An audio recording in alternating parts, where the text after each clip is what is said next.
പരിശുദ്ധ പരമദിവ്യകാരുണ്യത്തിന് എന്നേരവും ആരാധനയും സ്തുതിയും പുകഴ്ചയും ഉണ്ടായിരിക്കട്ടെ. പരിശുദ്ധ പരമദിവ്യകാരുണ്യത്തിന് എന്നേരവും ആരാധനയും സ്തുതിയും പുകഴ്ചയും ഉണ്ടായിരിക്കട്ടെ. പരിശുദ്ധ പരമദിവ്യകാരുണ്യത്തിന് എന്നേരവും ആരാധനയും സ്തുതിയും പുകഴ്ചയും ഉണ്ടായിരിക്കട്ടെ. ദിവ്യകാരുണ്യേശ്വരിൽ ഒത്തിരിയധികം സ്നേഹിക്കപ്പെടുന്ന മാതാപിതാക്കളെ, സഹോദരി സഹോദരന്മാരെ, എല്ലാവർക്കും സുഖമാണോ? സുഖമാണോ? സന്തോഷമാണോ? അതേന്ന് പറഞ്ഞേ. സുഖമാണോ? സന്തോഷമാണോ? ഉറക്കെ പറഞ്ഞേ. രാവിലെ ഒന്നും കഴിച്ചില്ലേ? ഉറക്കെ പറഞ്ഞ മിടുക്കന്മാരെല്ലാവരും സുഖമാണോ? സന്തോഷമാണോ? ദിവ്യകാരുണ്യേശ്വരിക്ക് സ്തുതിയായിരിക്കട്ടെ. ഉറക്കെ പറഞ്ഞേ. ദിവ്യകാരുണ്യേശ്വരിക്ക് എല്ലാവരും കൂടെ. ദിവ്യകാരുണ്യേശ്വരിക്ക്, ദിവ്യകാരുണ്യ ഹൃദയം എല്ലാവരാലും സ്നേഹിക്കപ്പെടട്ടെ. ദിവ്യകാരുണ്യേശ്വരിക്ക്, ദിവ്യകാരുണ്യ ഹൃദയം എല്ലാവരും സ്നേഹിക്കപ്പെടട്ടെ. ഇതായിരിക്കണം നമ്മുടെ പ്രാർത്ഥന, നമ്മുടെ ആഗ്രഹം മുഴുവൻ, ജീവിതത്തിന്റെ ലക്ഷ്യം. ഒരിക്കൽ കൂടി. ദിവ്യകാരുണ്യേശ്വരിക്ക്, ദിവ്യകാരുണ്യ ഹൃദയം എല്ലാവരാലും സ്നേഹിക്കപ്പെടട്ടെ.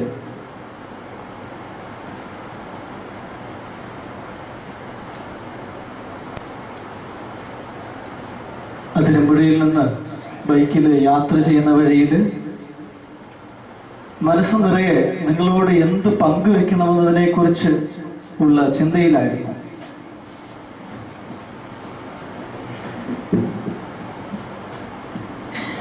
പല വിഷയങ്ങൾ മനസ്സിലൂടെ കടന്നുപോയി. എന്താണ് ഇന്ന് സംസാരിക്കേണ്ടത്? കുട്ടികളും മുതിർന്നവരുമായ നിങ്ങളോട് എന്താണ് സംസാരിക്കേണ്ടതിനെ കുറിച്ച് പല വിഷയങ്ങളിലൂടെ മനസ്സ് കടന്നുപോയി. അവസാനം ഒന്നിൽ ഫിക്സ് ചെയ്തു. അത് മറ്റൊന്നുമല്ല, വിശുദ്ധ കുർബാന തന്നെയാണ്. ദിവ്യകാരുണ്യത്തെ കുറിച്ച് സംസാരിക്കാൻ, വിശുദ്ധ കുർബാനയെ ആഴത്തിൽ ഒന്നുകൂടി അനുഭവിക്കാൻ, വിശുദ്ധ കുർബാന എന്താണ്, വിശുദ്ധ കുർബാന ആരാണ്, ഈ രഹസ്യത്തിന്റെ അർത്ഥം എന്താണ്, ഇതും എന്റെ ജീവിതവും തമ്മിലുള്ള ബന്ധം എന്താണ്, അറിയുന്തോറും ആഴം മനസ്സിലാക്കുന്നത് വളരെ തുച്ഛമായി എന്ന് തോന്നുന്ന, ഇനിയും മനസ്സിലായതിനേക്കാൾ കൂടുതൽ ഇനിയും എത്രയോ അറിയാനുണ്ട്. മഞ്ഞുമല പോലെ. നമുക്കറിയാം, ടൈറ്റാനിക് ഇടിച്ചു തകർന്നത് അറ്റ്ലാന്റിക് ഓഷ്യനിലെ ഒരു മഞ്ഞുമലയിൽ തട്ടിയാണ്. ക്യാപ്റ്റൻ സ്മിത്തിനും സഹോദരങ്ങൾക്കും മറ്റ് കപ്പിത്താന്മാർക്കുമൊക്കെ മഞ്ഞുമലയുടെ ഒരു ചെറിയ ഭാഗം മാത്രമേ കാണാൻ സാധിച്ചുള്ളൂ. അതിന്റെ 1/6 ഭാഗം മാത്രമേ ഉപരിതലത്തിലുണ്ടായിരുന്നുള്ളൂ. ബാക്കി ഭൂരിഭാഗവും സമുദ്രത്തിനടിയിലായിരുന്നു. അതുകൊണ്ട് തന്നെ ഇത് എപ്രകാരമാണ് വേര് പാകിയിരിക്കുന്നതെന്ന് മനസ്സിലാക്കാനായിട്ട് ക്യാപ്റ്റൻ സ്മിത്തിനും സംഘത്തിനും മനസ്സിലായില്ല. എന്ന് പറഞ്ഞതുപോലെ ഈ വിശുദ്ധ കുർബാന നമ്മൾ ഓരോ ദിവസവും ആഘോഷിക്കുന്നു. വിശുദ്ധ കുർബാനയിൽ യേശുവിനെ സ്വീകരിക്കുന്നു, നമ്മുടെ വീടുകളിലേക്ക് മടങ്ങിപ്പോകുന്നു. പക്ഷെ ഈ രഹസ്യത്തെ, ഈ കുർബാനയെ എന്റെ ജീവിതവുമായിട്ട് ബന്ധിപ്പിക്കാനായിട്ട് എനിക്ക് സാധിച്ചിട്ടുണ്ടോ, എന്റെ ഈശോയെ കൂടുതലായിട്ട് എനിക്ക് അനുഭവിക്കാൻ സാധിച്ചിട്ടുണ്ടോ എന്ന് ഇന്ന് നമ്മൾ ധ്യാനിക്കുകയാണ്. വർഷങ്ങൾക്കപ്പുറം സെമിനാരിയിൽ ഞാൻ 1, 2, 3 വർഷങ്ങൾ അതിരമ്പുഴയിൽ ലിസ്യു മൈനർ സെമിനാരിയിലാണ് ചെലവഴിച്ചത്. ആ കാലഘട്ടത്തിൽ ഒരു ദിവസം ഞങ്ങളുടെ സെമിനാരി ടൈം ടേബിൾ അനുസരിച്ച് എന്നും രാവിലെ 6 മണിക്ക് സപ്ര, 6:15 പ്രഭാത ധ്യാനം, അത് 6:45 വരെ ഉണ്ടായിരിക്കും, 6:45 വരെ. ഈ ധ്യാനത്തിന് നമ്മൾ വചനം വായിച്ചിട്ട് ധ്യാനിക്കാനായിട്ട് തുടങ്ങും. ദൗർഭാഗ്യവശാൽ തലേ ദിവസം കുറെ ക്ഷീണം അധികം ഉണ്ടായിരുന്നതിനാല്, കുറച്ച് പഠിക്കാൻ ഏറെ ഉണ്ടായിരുന്നതിനാല് ബ്രദേഴ്സ്, സെമിനാരി വിദ്യാർത്ഥികൾ ഒരു ഭൂരിഭാഗം പേരും അവിടെ ധ്യാനത്തിന് ഉറങ്ങുകയുണ്ടായി. അപ്പോൾ വൊക്കേഷൻ പ്രൊമോട്ടർ ആയിരുന്ന വൈദികൻ, അദ്ദേഹത്തിന് ജനറാളച്ചം കൊടുത്ത ഒരു വീഡിയോ ക്യാമറ ഉണ്ടായിരുന്നു. അദ്ദേഹം എന്ത് ചെയ്തു? അദ്ദേഹം അതൊരു മിഷനായിട്ടെടുത്ത് അദ്ദേഹം ഉറങ്ങിയവരെ എല്ലാം വീഡിയോയിൽ പകർത്തി. നോക്കുമ്പോൾ അത് മാത്രമല്ല, പകർത്തുക മാത്രമല്ല ചെയ്തത്, അദ്ദേഹം അത് റിഫെക്ടറിയിൽ ഭക്ഷണം കഴിക്കുന്ന സ്ഥലത്ത് കൊണ്ടുവന്ന് എല്ലാവരെയും കോമൺ ആയിട്ട് കാണിക്കുകയും ചെയ്തു. നോക്കുമ്പോൾ നമുക്ക് തന്നെ വിശ്വസിക്കാൻ സാധിക്കുന്നില്ല. നമ്മൾ ഇപ്രകാരമാണ് ധ്യാനിക്കുന്നതെന്ന് മനസ്സിലാക്കാനായിട്ട് നമ്മൾ തന്നെ ഒത്തിരിയധികം ചിന്തിച്ചു പോയി. വീഡിയോയിൽ ഏതാനും കോളറുകൾ മാത്രം, കഴുത്തെല്ലാം ഒടിഞ്ഞ ഒരുപറ്റ ബ്രദേഴ്സ് എല്ലാവരും കണ്ടു. റെക്ടറച്ചന് വിഷമമായി, ദേഷ്യമായി. റെക്ടറച്ചൻ എല്ലാവരെയും വിളിച്ചു, കോമൺ ആയിട്ട് വിളിച്ച് ശക്തമായ രീതിയിൽ ശകാരിച്ചു, വാർണിംഗ് ഒക്കെ തന്നു ഉറങ്ങിയവർക്കെല്ലാം. പക്ഷേ അന്നത്തെ ആധ്യാത്മിക പിതാവ്, സ്പിരിച്വൽ ഫാദർ എന്ത് ചെയ്തു? അദ്ദേഹം എല്ലാവരെയും കോമൺ ആയിട്ട് വന്ന് കണ്ടിട്ട് പറഞ്ഞു, ശകാരിച്ചു. പക്ഷെ അതിന്റെ കൂട്ടത്തില് ഒരു കാര്യം ആ ആധ്യാത്മിക പിതാവ് ഞങ്ങളോടെല്ലാം പറഞ്ഞു, നിങ്ങൾ എവിടെ ഇരുന്നാണ് ഉറങ്ങുന്നത്? കുർബാനയുടെ മുമ്പിലാണ് ഇരുന്ന് ഉറങ്ങുന്നത്. ദൈവം ആരാണെന്ന് അറിയുകയാണെങ്കിൽ നിങ്ങൾ ആരും, നീയൊന്നും ഇവിടെ ഇരുന്ന് ഉറങ്ങുകയില്ല. ദൈവം ആരാണെന്ന് അറിയുകയാണെങ്കിൽ നിങ്ങളൊന്നും അവിടെ ഇരുന്ന് ഉറങ്ങുകയില്ല. അത് എന്റെ മനസ്സിലുടക്കി. ഒരു അമ്പ് വന്ന് തറയ്ക്കുന്നത് പോലെ അത് ആ വാക്യം ഇപ്പോഴും മനസ്സിൽ നിൽക്കുകയാണ്. ദൈവം ആരാണെന്ന് അറിയുകയാണെങ്കിൽ നിങ്ങളൊന്നും ഇവിടെ ഇരുന്ന് ഉറങ്ങുകയില്ല. ശരിയാണ്. വിശുദ്ധ കുർബാനയിൽ ഈശോ ആരാണെന്ന്, ഈ ദൈവം ആരാണ്, ഈ ദൈവത്തിന്റെ ശക്തി എന്റെ കൂടിയിരിക്കുന്ന ഈ ഗോതമ്പപ്പത്തില് നമ്മോടൊപ്പമായിരിക്കുന്ന, വെളിപാട് പുസ്തകം 21-ാം അധ്യായത്തിൽ നമ്മൾ വായിക്കുന്നത് പോലെ, ഇതാ ദൈവത്തിന്റെ കൂടാരം മനുഷ്യരോടുകൂടെ നമ്മുടെ ഒപ്പമായിരിക്കുന്ന ഈ ദിവികാരുണ്യ അപ്പത്തെ നോക്കി, ഈ ദിവികാരുണ്യ ഈശോയെ കൂടുതൽ നമ്മൾ മനസ്സിലാക്കിയിട്ടുണ്ടെങ്കിൽ നമുക്ക് ഒരിക്കലും ഇവിടെ നിഷ്ക്രിയരായിരിക്കാനായിട്ട് സാധിക്കുകയില്ല. വെറുതെ ഇരിക്കാനായിട്ട്, വെറുതെ കുത്തിയിരുന്ന് ചത്തുപോകാനായിട്ട് നമുക്കൊരിക്കലും സാധിക്കുകയില്ല. അതുകൊണ്ട് ആദ്യമായിട്ട് ഈ ആമുഖത്തോടെ, ഈ ഒരു പേഴ്സണൽ എക്സ്പീരിയൻസോടുകൂടി നിങ്ങളുടെ ശ്രദ്ധ ഞാൻ ഈ വിശുദ്ധ കുർബാനയിലേക്ക് പൂർണ്ണമായിട്ട് ക്ഷണിക്കുകയാണ്. വിശുദ്ധ കുർബാന രഹസ്യത്തെ ധ്യാനിക്കാൻ, അനുഭവിക്കാൻ, ആഴത്തിൽ മനസ്സിലാക്കാനായിട്ട് സഭാപിതാവും വേദപാരംഗതനും വിശുദ്ധനുമായ വിശുദ്ധ അഗസ്തീനോസ് പുണ്യവാളൻ ജീവിതത്തിൽ സത്യം അന്വേഷിച്ച് നടന്ന ഒരു മനുഷ്യനാണ്. മനിക്കേസത്തിൽപ്പെട്ടു. തെറ്റായ ചിന്താഗതിയിൽ, തെറ്റായ പഠനങ്ങളിലെല്ലാം അദ്ദേഹം നടന്ന മനുഷ്യൻ. അവസാനം അദ്ദേഹം കത്തോലിക്ക സഭയെ ആശ്ലേഷിക്കുകയാണ്. അമ്മയായ മോനിക്കായുടെ കണ്ണുനീർ പൊഴിച്ചുള്ള വർഷങ്ങളുടെ പ്രാർത്ഥനയുടെ ഫലമായിട്ട് അഗസ്തീനോസ് മാനസാന്തരപ്പെടുകയാണ്. ശേഷം അദ്ദേഹം പറയുന്നുണ്ട്, ദൈവത്തെ തിരിച്ചറിഞ്ഞപ്പോൾ, യേശുവിനെ അനുഭവിച്ചു കഴിഞ്ഞപ്പോൾ അഗസ്തീനോസ് പറഞ്ഞ ഒരു വാക്യമുണ്ട്, ദൈവമേ, സനാതന സൗന്ദര്യമേ, നിത്യ സൗന്ദര്യമേ, എത്രയോ വൈകിയാണ് ഞാൻ നിന്നെ അറിഞ്ഞത്, എത്രയോ വൈകിപ്പോയി നിന്നെ ഞാൻ അറിയുവാനായിട്ട്. മാത്രമല്ല അഗസ്തീനോസ് പറഞ്ഞ വളരെ പ്രസിദ്ധമായ ഒരു ചിന്ത എന്ന് പറയുന്നത്, ദൈവമേ, നീ എന്നെ നിനക്കായി സൃഷ്ടിച്ചു, നിന്നിൽ എത്തുന്നത് വരെ എന്റെ ഹൃദയം അസ്വസ്ഥമാണ്. ദൈവമേ, നീ എന്നെ നിനക്കായി സൃഷ്ടിച്ചു, നിന്നിൽ എത്തുന്നത് വരെ എന്റെ ഹൃദയം അസ്വസ്ഥമാണ്. ഭൗമികമായ ഒരു സൗന്ദര്യങ്ങൾക്കും, ഒരു ശക്തിക്കും, ഒരു സുഖത്തിനും നമുക്ക് ശാശ്വതമായ സന്തോഷം പകരുവാനായിട്ട് സാധിക്കുകയില്ല. വ്യക്തികൾക്കോ സംഭവങ്ങൾക്കോ സ്ഥലങ്ങൾക്കോ സ്ഥാനമാനങ്ങൾക്കോ ഒന്നും നമ്മെ ശാശ്വതമായിട്ട് സംതൃപ്തരാക്കാനായിട്ട് സാധിക്കുകയില്ല. യഥാർത്ഥ സംതൃപ്തി ദൈവത്തിലാണ്. ശാശ്വതമായ സൗന്ദര്യമായ ഈ വിശുദ്ധ കുർബാനയിലാണ് യഥാർത്ഥമായ ശക്തി, സൗന്ദര്യം, തൃപ്തി നമുക്ക് ലഭിക്കുക. നമ്മുടെ ഹൃദയത്തിലൊക്കെ പലപ്പോഴും ശൂന്യതാബോധങ്ങൾ ഉണ്ടാകും. ഈ ശൂന്യതയെ നമ്മൾ നിറയ്ക്കേണ്ടത് ദൈവത്തിന്റെ സ്നേഹത്താലാണ്. ഈ വിശുദ്ധ കുർബാനയിലാണ് നമ്മൾ ശാശ്വതമായിട്ട് അഭയം ഗമിക്കേണ്ടത്. മറ്റൊരു ശക്തിക്കും സുഖത്തിനും നമ്മളെ തൃപ്തരാക്കാനായിട്ട് സാധിക്കുകയില്ല. വിശുദ്ധ കുർബാനയ്ക്ക് മാത്രമേ നമ്മുടെ ഉള്ളിലുള്ള ആ ശൂന്യതയെ നികത്തുവാനായിട്ടും പരിഹരിക്കുവാനായിട്ട് സാധിക്കുകയുള്ളൂ. അതുകൊണ്ട് ഈ കുർബാന രഹസ്യത്തെ ധ്യാനിക്കുവാനായിട്ട് ഇതാരാണ്, വിശുദ്ധ കുർബാന എന്താണ്, ഈ രഹസ്യം ആരാണ്, ഇത് എന്റെ ജീവിതവുമായിട്ടുള്ള ബന്ധം എന്താണ്, ഓരോ ദിവസവും നമ്മൾ ധ്യാനിച്ച് ആഴപ്പെടേണ്ട വലിയ ഒരു യാഥാർത്ഥ്യമാണ്. നമ്മുടെ ഒപ്പമായിരിക്കാനായിട്ട് ഒപ്പമായി തീർന്ന ഈ വിശുദ്ധ കുർബാനയെ നമ്മൾ ധ്യാനിക്കുക, അറിയുക, അനുഭവിക്കുക, ഈ സ്നേഹത്തെ മറ്റുള്ളവരിലേക്ക് പകരുക. ഇതുകൊണ്ടാണ് ബെനഡിക്റ്റ് 16 മാർപ്പാപ്പ സാക്രമെന്തും കാരിത്താത്തിസ്, ദൈവം സ്നേഹമാകുന്നു, ദേവൂസ് കാരിത്താസ് എസ്റ്റ് എന്ന് പറയുന്ന ചാക്രിക ലേഖനത്തിൽ പറഞ്ഞു വെക്കുന്നത്. വിശുദ്ധ കുർബാന എന്ന് പറയുന്നത് വിശ്വസിക്കേണ്ട രഹസ്യമാണ്. Eucharist is a mystery to be believed. രണ്ടാമത്, വിശുദ്ധ കുർബാന എന്ന് പറയുന്നത് ആഘോഷിക്കേണ്ട രഹസ്യമാണ്. Eucharist is a mystery to be celebrated. മൂന്നാമത്തത്, വിശുദ്ധ കുർബാന എന്ന് പറയുന്നത് ജീവിക്കേണ്ട ഒരു യാഥാർത്ഥ്യമാണ്. Eucharist is a mystery to be lived. അതുകൊണ്ട് ഈ രഹസ്യത്തെ ആഴത്തിൽ അനുഭവിക്കാൻ, വിശ്വാസം കൊണ്ട് ഗ്രഹിക്കുവാനായിട്ട്, വിശ്വാസത്തിൽ ആഴപ്പെടുവാനായിട്ട്, ഈ വിശുദ്ധ കുർബാനയെ ആഘോഷിക്കുവാനായിട്ട്, ഈ വിശുദ്ധ കുർബാന രഹസ്യത്തെ ജീവിക്കുവാനായിട്ട് നമുക്ക് ഓരോരുത്തർക്കും പരിശ്രമിക്കാം. സമ്പൂർണ്ണ ബൈബിള് ആരുടെയിലുള്ള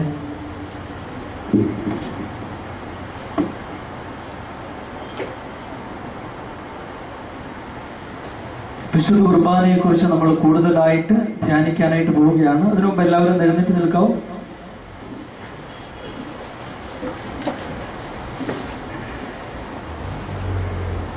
കണ്ണുകൾ അടച്ച്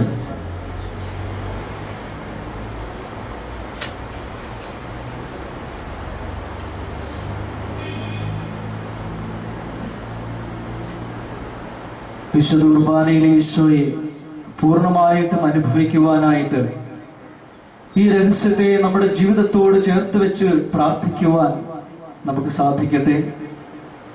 എന്റെ ജീവിതത്തെ പൂർണ്ണമായിട്ടും ഈ വിശുദ്ധ കുർബാന രഹസ്യത്തിന് നമുക്ക് സമർപ്പണം ചെയ്യാം. എന്റെ സന്തോഷങ്ങൾ, എന്റെ സുഖങ്ങൾ, എന്റെ രോഗങ്ങൾ, എന്റെ വേദനകൾ, എന്റെ ആകുലതകൾ, ശാരീരികവും മാനസികവുമായ എന്റെ അസ്വസ്ഥതകൾ, ഈശോയെ സാമ്പത്തികമായി തകർന്നിരിക്കുന്ന അവസ്ഥ എല്ലാം നമുക്ക് യേശുവിലേക്ക് സമർപ്പിക്കാം. ഈ വിശുദ്ധ കുർബാന രഹസ്യത്തിലേക്ക് പൂർണ്ണമായിട്ട് നമുക്ക് നമ്മുടെ ജീവിതത്തെ എടുത്തു വയ്ക്കാം. ദൈവം ആരാണെന്ന് അറിയുകയാണെങ്കിൽ നമുക്ക് വെറുതെ ഇരിക്കുവാനായിട്ട് സാധിക്കുകയില്ല. നമ്മുടെ കൂടെയുള്ള ഈ ദൈവത്തിന്റെ ശക്തി അനുഭവിക്കാൻ, ഈ വിശുദ്ധ കുർബാന രഹസ്യത്തിന്റെ ആഴവും പരപ്പും നീളവും വീതിയും എല്ലാം അനുഭവിക്കുവാനായിട്ട് നമുക്ക് പരിശ്രമിക്കാം. ദിവ്യകാരുണ്യ അഭിഷേകം എന്ന് പറയുന്ന ആ ഗാനം നമുക്ക് എല്ലാവർക്കും ഒരുമയോടെ, ഒരു മനസ്സോടെ നമുക്ക് ചേർന്ന് പാടാം.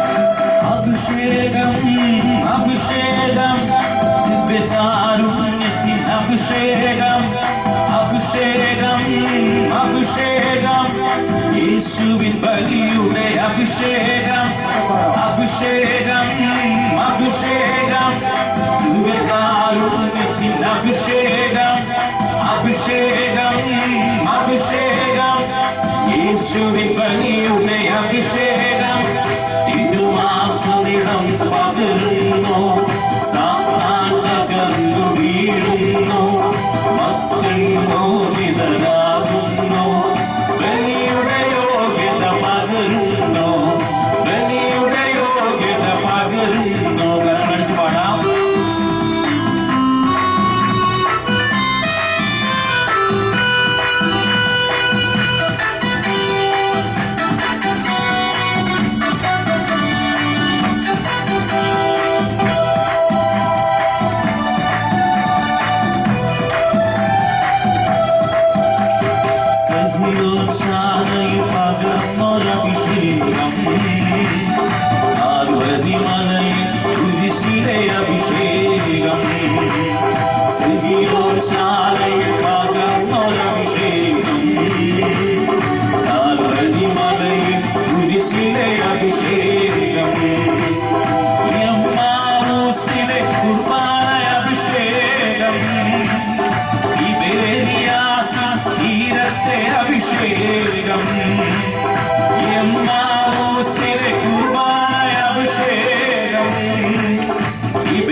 ഞങ്ങളിപ്പോൾ പകരണമേ.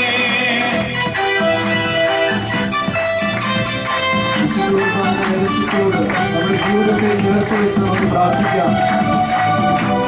എന്റെ ജീവിതത്തിലെ എല്ലാ പ്രശ്നങ്ങൾക്കും പരിഹാരമായവൻ ഇതാ എന്റെ കൂടെ. എന്റെ ജീവിതത്തിലെ എല്ലാ പ്രശ്നങ്ങൾക്കുമുള്ള പരിഹാരമായ വിശുദ്ധ കുർബാനയിൽ ഈശോ എന്റെ കൂടെയായിരിക്കും. ഹൃദയം തുറന്ന് കരങ്ങളടിച്ച് സന്തോഷത്തോടെ നമുക്ക് ഒരുമിച്ച് പാടാം. ആദിമസഭയിൽ പകർന്നൊരഭിഷേകം, കൂട്ടായ്മകളെ കൂട്ടിയൊരഭിഷേകം. ആദിമസഭയിൽ പകർന്നൊരഭിഷേകം, കൂട്ടായ്മകളെ കൂട്ടിയൊരഭിഷേകം. അൾത്താരകളിൽ നിറയുന്നൊരഭിഷേകം, ലോകരക്ഷയ്ക്കേകിയൊരഭിഷേകം. അൾത്താരകളിൽ നിറയുന്നൊരഭിഷേകം, ലോകരക്ഷയ്ക്കേകിയൊരഭിഷേകം. കുർബാനയഭിഷേകം, ബലിയുടെ അഭിഷേകം. പകരണമേ പകരണമേ ഞങ്ങളിപ്പോൾ പകരണമേ.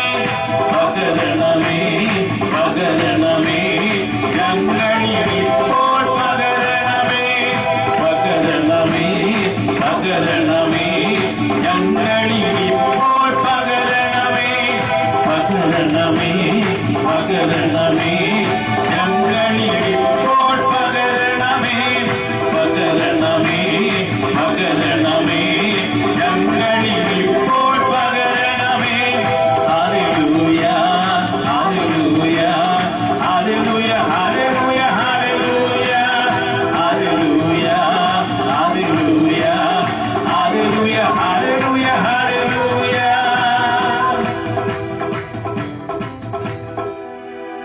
ഇരിക്കും.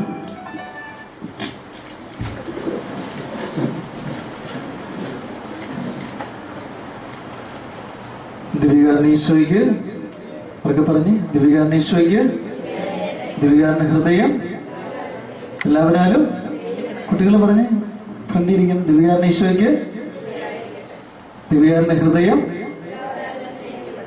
5ാം ക്ലാസ്സിൽ പഠിക്കുന്നവരെന്ന് കൈപ്പൊക്കാവോ? 6ാം ക്ലാസ് 7 8 9ാം ക്ലാസ് 10ാം ക്ലാസ്സിൽ പഠിക്കുന്നവർ ആരൊക്കെയാണ്? 11 +1 +2.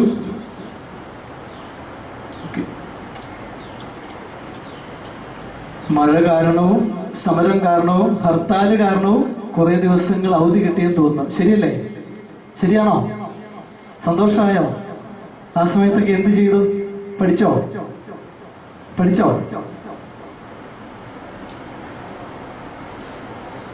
ഇന്നലെ അച്ഛന്മാരൊക്കെ പറയുമായിരുന്നു ഈ കാലഘട്ടത്തിലൊക്കെ സ്കൂളിൽ പോയാൽ മതിയായിരുന്നു, ഒത്തിരി അവധി കിട്ടിയായിരുന്നു. കളിച്ചും ചിരിച്ചും മഴ നനഞ്ഞും വർത്താനം പറഞ്ഞുമൊക്കെ ചെലവഴിക്കാമായിരുന്നു. പക്ഷെ ഇപ്പോൾ കാണുന്ന ഒരു ട്രെൻഡ് എന്ന് പറയുന്നത് നിങ്ങൾ ശ്രദ്ധിക്കേണ്ടതാണ്. പണ്ടൊക്കെ ഒരു അവധി കിട്ടിക്കഴിഞ്ഞാൽ ബാറ്റും ബോളും ഒക്കെ ആയിട്ട് പിള്ളേർ ഇറങ്ങും. രാവിലെ ഇറങ്ങിക്കഴിഞ്ഞാൽ പിന്നെ ഒരു ടൂറ് പോയ പോലെ വൈകുന്നേരം ചെളിയിൽ കുളിച്ചൊക്കെയാണ് വരുന്നത്. നമ്മൾ എന്തൊക്കെ പറഞ്ഞാലും അതൊരു സോഷ്യലൈസേഷന്റെ ഭാഗമായിരുന്നു. അതിൽ ഒത്തിരി നന്മകളുണ്ട്. പരസ്പരം ആശയവിനിമയം ചെയ്യുന്നു, പരസ്പരം കമ്മ്യൂണിക്കേഷൻ ഉണ്ടാകുന്നു, ബന്ധങ്ങൾ ഉണ്ടാകുന്നു, വഴക്കു കൂടുന്നു, തല്ലൊക്കെ ഉണ്ടാകുന്നു. പക്ഷെ അതൊരു വളർച്ചയുടെ ഭാഗമാണ്. പക്ഷെ ഇന്നത് അപ്രത്യക്ഷമായിക്കൊണ്ടിരിക്കുകയാണ്. ഇന്ന് അന്യം നിന്ന് പോവുകയാണ്. ഇന്ന് നമ്മൾ ടിവിയുടെ മുമ്പിൽ അല്ലെങ്കിൽ കമ്പ്യൂട്ടറിന്റെ മുമ്പിൽ ഇന്റർനെറ്റിന്റെ മുമ്പിൽ നമ്മൾ കുത്തിയിരുന്ന് നമ്മുടെ ബ്രെയിൻ മാത്രം വളരുന്നു, നമ്മുടെ തലച്ചോറ് മാത്രം വളരുന്ന ഒരു സ്ഥിതിവിശേഷം സംജാതമായിരിക്കുകയാണ്. ബന്ധങ്ങളില്ല. അയൽപക്കത്ത് ആരൊക്കെ താമസിക്കുന്നു, അവർ തമ്മിലുള്ള ഒരു കമ്മ്യൂണിക്കേഷൻ ഒന്നും ഇന്നില്ല, നഷ്ടമായിക്കൊണ്ടിരിക്കുകയാണ്. അത് അച്ഛൻ സാന്ദർഭികമായിട്ട് സൂചിപ്പിച്ചു എന്ന് മാത്രമേ ഉള്ളൂ. ഇന്ന് നമ്മൾ തിരുവചനത്തിൽ ഇന്ന് വിശുദ്ധ കുർബാനയ്ക്കുള്ള വായനകളിൽ നമ്മൾ ഇന്ന് വായിച്ചു കേട്ട ഒരു വചനഭാഗമാണ് പൗലോസ്ലിഹ ഗലാത്യക്കാർക്ക് എഴുതിയ ലേഖനം. അദ്ദേഹം തന്റെ ദൈവവിളിയെ കുറിച്ച് ഒന്ന് ഓർമ്മിച്ചെടുക്കുകയാണ്, അയവിറക്കുകയാണ്. അദ്ദേഹത്തിന്റെ ദൈവവിളി പരാമർശിക്കുന്ന സുവിശേഷ ഭാഗം നമ്മൾ അപ്പസ്തോല പ്രവർത്തനം 9-ാം അധ്യായം 1 മുതൽ 9 വരെയുള്ള വാക്യങ്ങളിൽ വായിക്കുന്നുണ്ട്. ഒന്ന് വായിക്കാവോ ആരെങ്കിലും ഉറക്കെ? അപ്പസ്തോല പ്രവർത്തനങ്ങൾ നടപടി പുസ്തകം 9-ാം അധ്യായം 1 മുതൽ 9 വരെയുള്ള തിരുവചനങ്ങൾ. സാവൂൾ അപ്പോഴും കർത്താവിന്റെ ശിഷ്യരുടെ നേരെ വധഭീഷണി ഉയർത്തിക്കൊണ്ടിരുന്നു. അവൻ പ്രധാന പുരോഹിതനെ സമീപിച്ച് ക്രിസ്തുമാർഗം സ്വീകരിച്ച സ്ത്രീ പുരുഷന്മാരിൽ ആരെ കണ്ടാലും അവരെ ബന്ധനസ്ഥരാക്കി ജെറുസലേമിലേക്ക് കൊണ്ടുവരാൻ ദമാസ്കസിലെ സിനഗോഗുകളിലേക്കുള്ള അധികാരപത്രങ്ങൾ ആവശ്യപ്പെട്ടു. അവൻ യാത്ര ചെയ്ത് ദമാസ്കസിനെ സമീപിച്ചപ്പോൾ പെട്ടെന്ന് ആകാശത്തിൽ നിന്ന് ഒരു മിന്നലൊളി അവന്റെ മേൽ പതിച്ചു. അവൻ നിലം പതിച്ചു. ഒരു സ്വരം തന്നോട് ഇങ്ങനെ ചോദിക്കുന്നതും കേട്ടു, സാവൂൾ സാവൂൾ, നീ എന്തിനെ എന്നെ പീഡിപ്പിക്കുന്നു? അവൻ ചോദിച്ചു, കർത്താവേ, അങ്ങ് ആരാണ്? അപ്പോൾ ഇങ്ങനെ മറുപടി ഉണ്ടായി, നീ പീഡിപ്പിക്കുന്ന യേശുവാണ് ഞാൻ. എഴുന്നേറ്റ് നഗരത്തിലേക്ക് പോവുക. നീ എന്താണ് ചെയ്യേണ്ടതെന്ന് അവിടെ വെച്ച് നിന്നെ അറിയിക്കും. അവനോടൊപ്പം യാത്ര ചെയ്തിരുന്നവർ സ്വരം കേട്ടെങ്കിലും ആരെയും കാണാതിയാൽ സ്തബ്ധരായി നിന്നുപോയി. അപ്പസ്തോല പ്രവർത്തനം 9-ാം അധ്യായം 1 മുതൽ 9 വരെയുള്ള വാക്യങ്ങളാണ് നമ്മൾ വായിച്ചു കേട്ടത്. സാവൂൾ എന്ന് പറയുന്ന മനുഷ്യൻ ഒരു യഹൂദനായിരുന്നു, ബെഞ്ചമിൻ ഗോത്രജനായിരുന്നു. ക്രിസ്ത്യാനികളെ പീഡിപ്പിക്കുവാനായിട്ട് കച്ചകെട്ടി ഇറങ്ങിയ ഒരു മനുഷ്യൻ.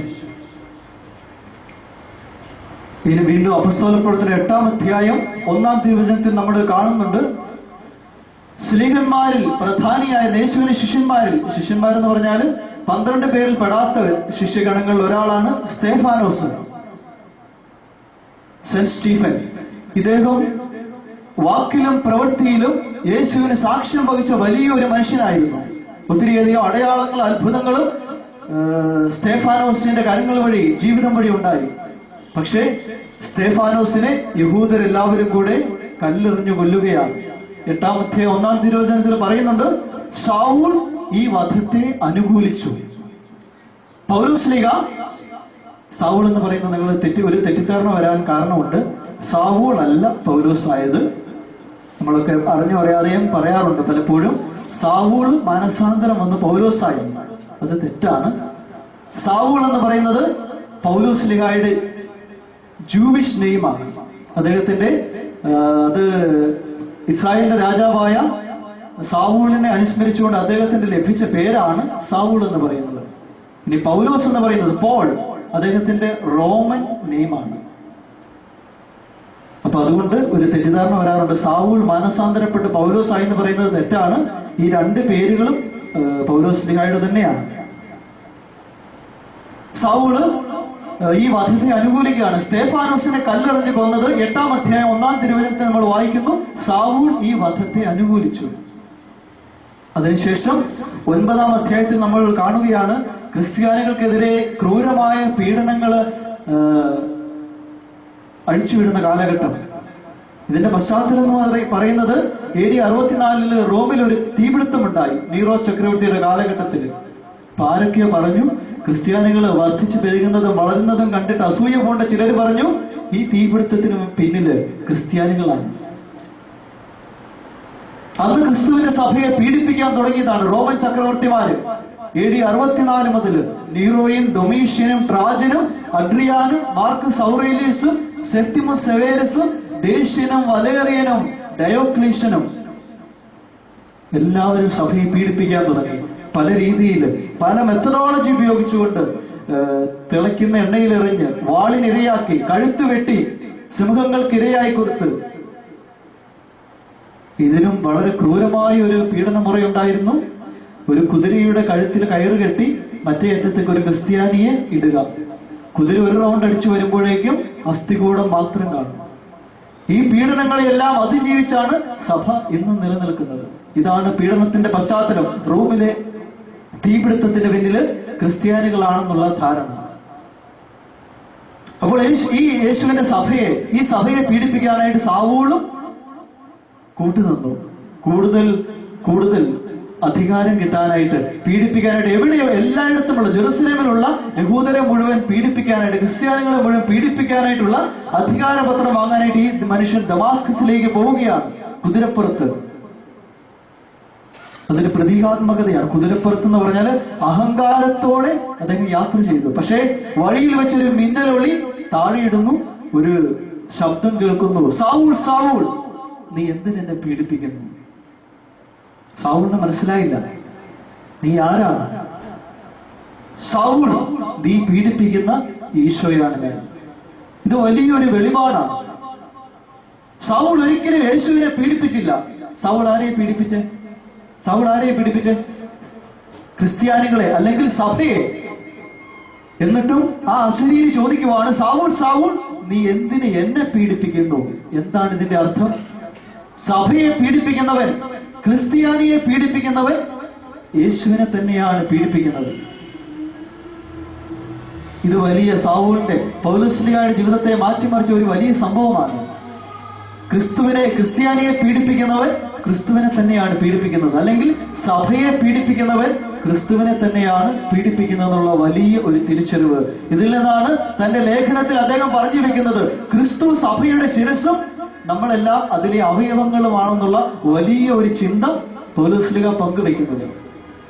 അപ്പൊ ഞാൻ പറയാൻ ഉദ്ദേശിച്ചത്, പൗലോസിനുണ്ടായതെന്ന് പറയുന്നത് ഉദ്ധിതനായ യേശുവിനെ താൻ ആരുടെ നാമം ഉന്മൂലനം ചെയ്യാൻ കച്ചകെട്ടി ഇറങ്ങിയോ, ആരെ തോൽപ്പിക്കാനായിട്ട് ദമാസ്കസിലേക്ക് അധികാരപത്രം വാങ്ങാനായിട്ട് കുതിരപ്പുറത്ത് യാത്ര ചെയ്തോ, ആ മനുഷ്യൻ ജീവിക്കുന്നു, ഇന്നും ജീവിക്കുന്നു. യേശു ഇന്നും ജീവിക്കുന്നു എന്ന് പറയുന്ന ഒരു യാഥാർത്ഥ്യം പൗലോസിനെ കീഴ്പ്പെടുത്തി കളയുകയാണ്. സാവൂളിനെ പുതിയൊരു വ്യക്തിയാക്കി മാറ്റുകയാണ്. അതായത് ഉദ്ധിതൻ, യഹൂദര് കുരിശിൽ തറച്ചു കൊന്ന നസറായനായ യേശു ഇന്നും ജീവിക്കുന്നു, ഉദ്ധിതൻ ഇന്നും ജീവിക്കുന്നു എന്നുള്ള വലിയ തിരിച്ചറിവ് പൗലോസ്ലീഹായ്ക്ക് കിട്ടിയത് ഡമാസ്കസ് എക്സ്പീരിയൻസിലാണ്, അനുഭവത്തിലാണ്. അത് പൗലോസിനെ മാറ്റിമറിക്കുകയാണ്. യേശു അവനെ സ്വന്തമാക്കുകയാണ്. ഇന്ന് യേശു അല്ലെങ്കിൽ ഉദ്ധിതൻ നമ്മോടൊപ്പം ആയിരിക്കുന്നത് ഈ വിശുദ്ധ കുർബാനയിലാണ്. പൗലോസ്ലീഹ പറയുന്നുണ്ട്, ഞാൻ ശിഷ്യന്മാരിൽ പെട്ടവനല്ല, പക്ഷേ ഏറ്റവും ഒടുവിലേക്ക് ഈ ശിഷ്യഗണത്തിലേക്ക് വന്ന ഒരു മനുഷ്യനാണ്. ഒരു അകാല ജാതനെ പോലെ പത്രോസും യാക്കോബും യോഹന്നാനും ഒക്കെ ശിഷ്യന്മാരിൽ അഗ്രഗണ്യന്മാരും പ്രധാനികളുമാണ്. പക്ഷേ ഇവരിൽ ഒന്നും പെടാതെ ഏറ്റവും അവസാനം കടന്നു വന്നവനാണ്. യേശുവിനെ സ്വന്തമാക്കുകയായിരുന്നു. ഡമാസ്കസ് അനുഭവത്തിലൂടെ ഉദ്ധിതൻ എന്നെ സ്വന്തമാക്കി. ഇന്ന് ഉദ്ധിതൻ നമ്മുടെ കൂടെയായിരിക്കുന്നത് വിശുദ്ധ കുർബാനയിലൂടെയാണ്. ഉയർത്തെഴുന്നേറ്റ മിശിഹ നമുക്ക് തന്ന രണ്ട് ദാനങ്ങളാണ് വിശുദ്ധ കുർബാനയും പരിശുദ്ധാത്മാവും. ഏതൊക്കെയാണ്? വിശുദ്ധ കുർബാനയും പരിശുദ്ധാത്മാവും. ഉദ്ധിതനായ ഈശോ നമുക്ക് തന്നിട്ട് പോയ രണ്ട് വലിയ ദാനങ്ങൾ, വിശുദ്ധ കുർബാനയും പരിശുദ്ധാത്മാവും. അതുകൊണ്ടാണ് എക്ലേസിയ ദൈവക്രിസ്തീയ, സഭയും വിശുദ്ധ കുർബാനയും എന്ന് പറയുന്ന ചാക്രിക ലേഖനത്തിൽ ജോൺ പോൾ രണ്ടാമൻ മാർപ്പാപ്പ അവസാനത്തെ ചാപ്റ്ററിൽ ഒരു വിശുദ്ധനെ പോലെ സംസാരിക്കുന്നത് ഇതാ, വിശുദ്ധ കുർബാന, ഇവിടെയാണ് സഭയുടെ സമ്പത്ത്, ലോകത്തിന്റെ ഹൃദയം, ഓരോ സ്ത്രീയും പുരുഷനും കൊതിക്കുന്ന സാക്ഷാത്കാരത്തിന്റെ അച്ചാരം. നമ്മൾ ഈ വിശുദ്ധ കുർബാനയെ അവഗണിച്ചാൽ അത് എത്രയോ വലിയ ബാധകമായിരിക്കും. വിശുദ്ധ കുർബാനയിൽ യേശുവിനോടുള്ള സ്നേഹമുണ്ട്, പിതാവിനോടുള്ള ആരാധനയുണ്ട്, പരിശുദ്ധാത്മ ദാനമുണ്ട്. ഇവിടെ നമ്മുടെ ഇന്ദ്രിയങ്ങൾ നമ്മളെ കീഴ്പ്പെടുത്തുന്നു. നമ്മുടെ ബുദ്ധിക്ക് അതീതനായൊരു ദൈവ രഹസ്യം. ബുദ്ധി കൊണ്ട് ഒരിക്കലും ഈ കുർബാനയിൽ നമുക്ക് യേശുവിനെ അനുഭവിക്കാൻ സാധിക്കുകയില്ല. നമ്മുടെ ബുദ്ധിയെ കീഴ്പ്പെടുത്തുന്ന നമ്മുടെ വിശ്വാസത്തിന്റെ ആന്തരിക ഇന്ദ്രിയം കൊണ്ട് മാത്രം, അന്തർനേത്രം കൊണ്ട് മാത്രം യേശുവിനെ നമുക്ക് അനുഭവിക്കുവാനായിട്ട് സാധിക്കത്തുള്ളൂ. അതുകൊണ്ടാണ് ഓരോ വിശുദ്ധ കുർബാനയിലും എന്റെ വിശ്വാസം വർദ്ധിപ്പിക്കണമേ എന്ന പ്രാർത്ഥനയോടെ വേണം ഈ രഹസ്യത്തിൽ നമ്മൾ പങ്കുചേരുവാനായിട്ട്. കാരണം Eucharist is a mystery to be believed. വിശ്വാസത്തിന്റെ അന്തർനേത്രം കൊണ്ട് മാത്രമേ ഈ രഹസ്യത്തെ നമുക്ക് അനുഭവിക്കുവാനും ആസ്വദിക്കുവാനും സാധിക്കുകയുള്ളൂ. വിശ്വാസമില്ലാത്തവർക്ക് ഇത് വെറും കാഴ്ചയാണ്. ഒരു സിനിമ കാണുന്ന ലാഘവത്തോടെയോ അല്ലെങ്കിൽ വേറെ ഏതെങ്കിലും മീറ്റിംഗിൽ പങ്കെടുക്കുന്നതോ പോലെയോ ആയിത്തീരും നമ്മുടെ വിശുദ്ധ കുർബാന അർപ്പണം. വിശ്വാസം എന്ന് പറയുന്ന ദൈവിക ദാനം നമ്മൾക്ക് ആഴപ്പെടാനായിട്ട് സാധിക്കുന്നില്ലെങ്കിൽ,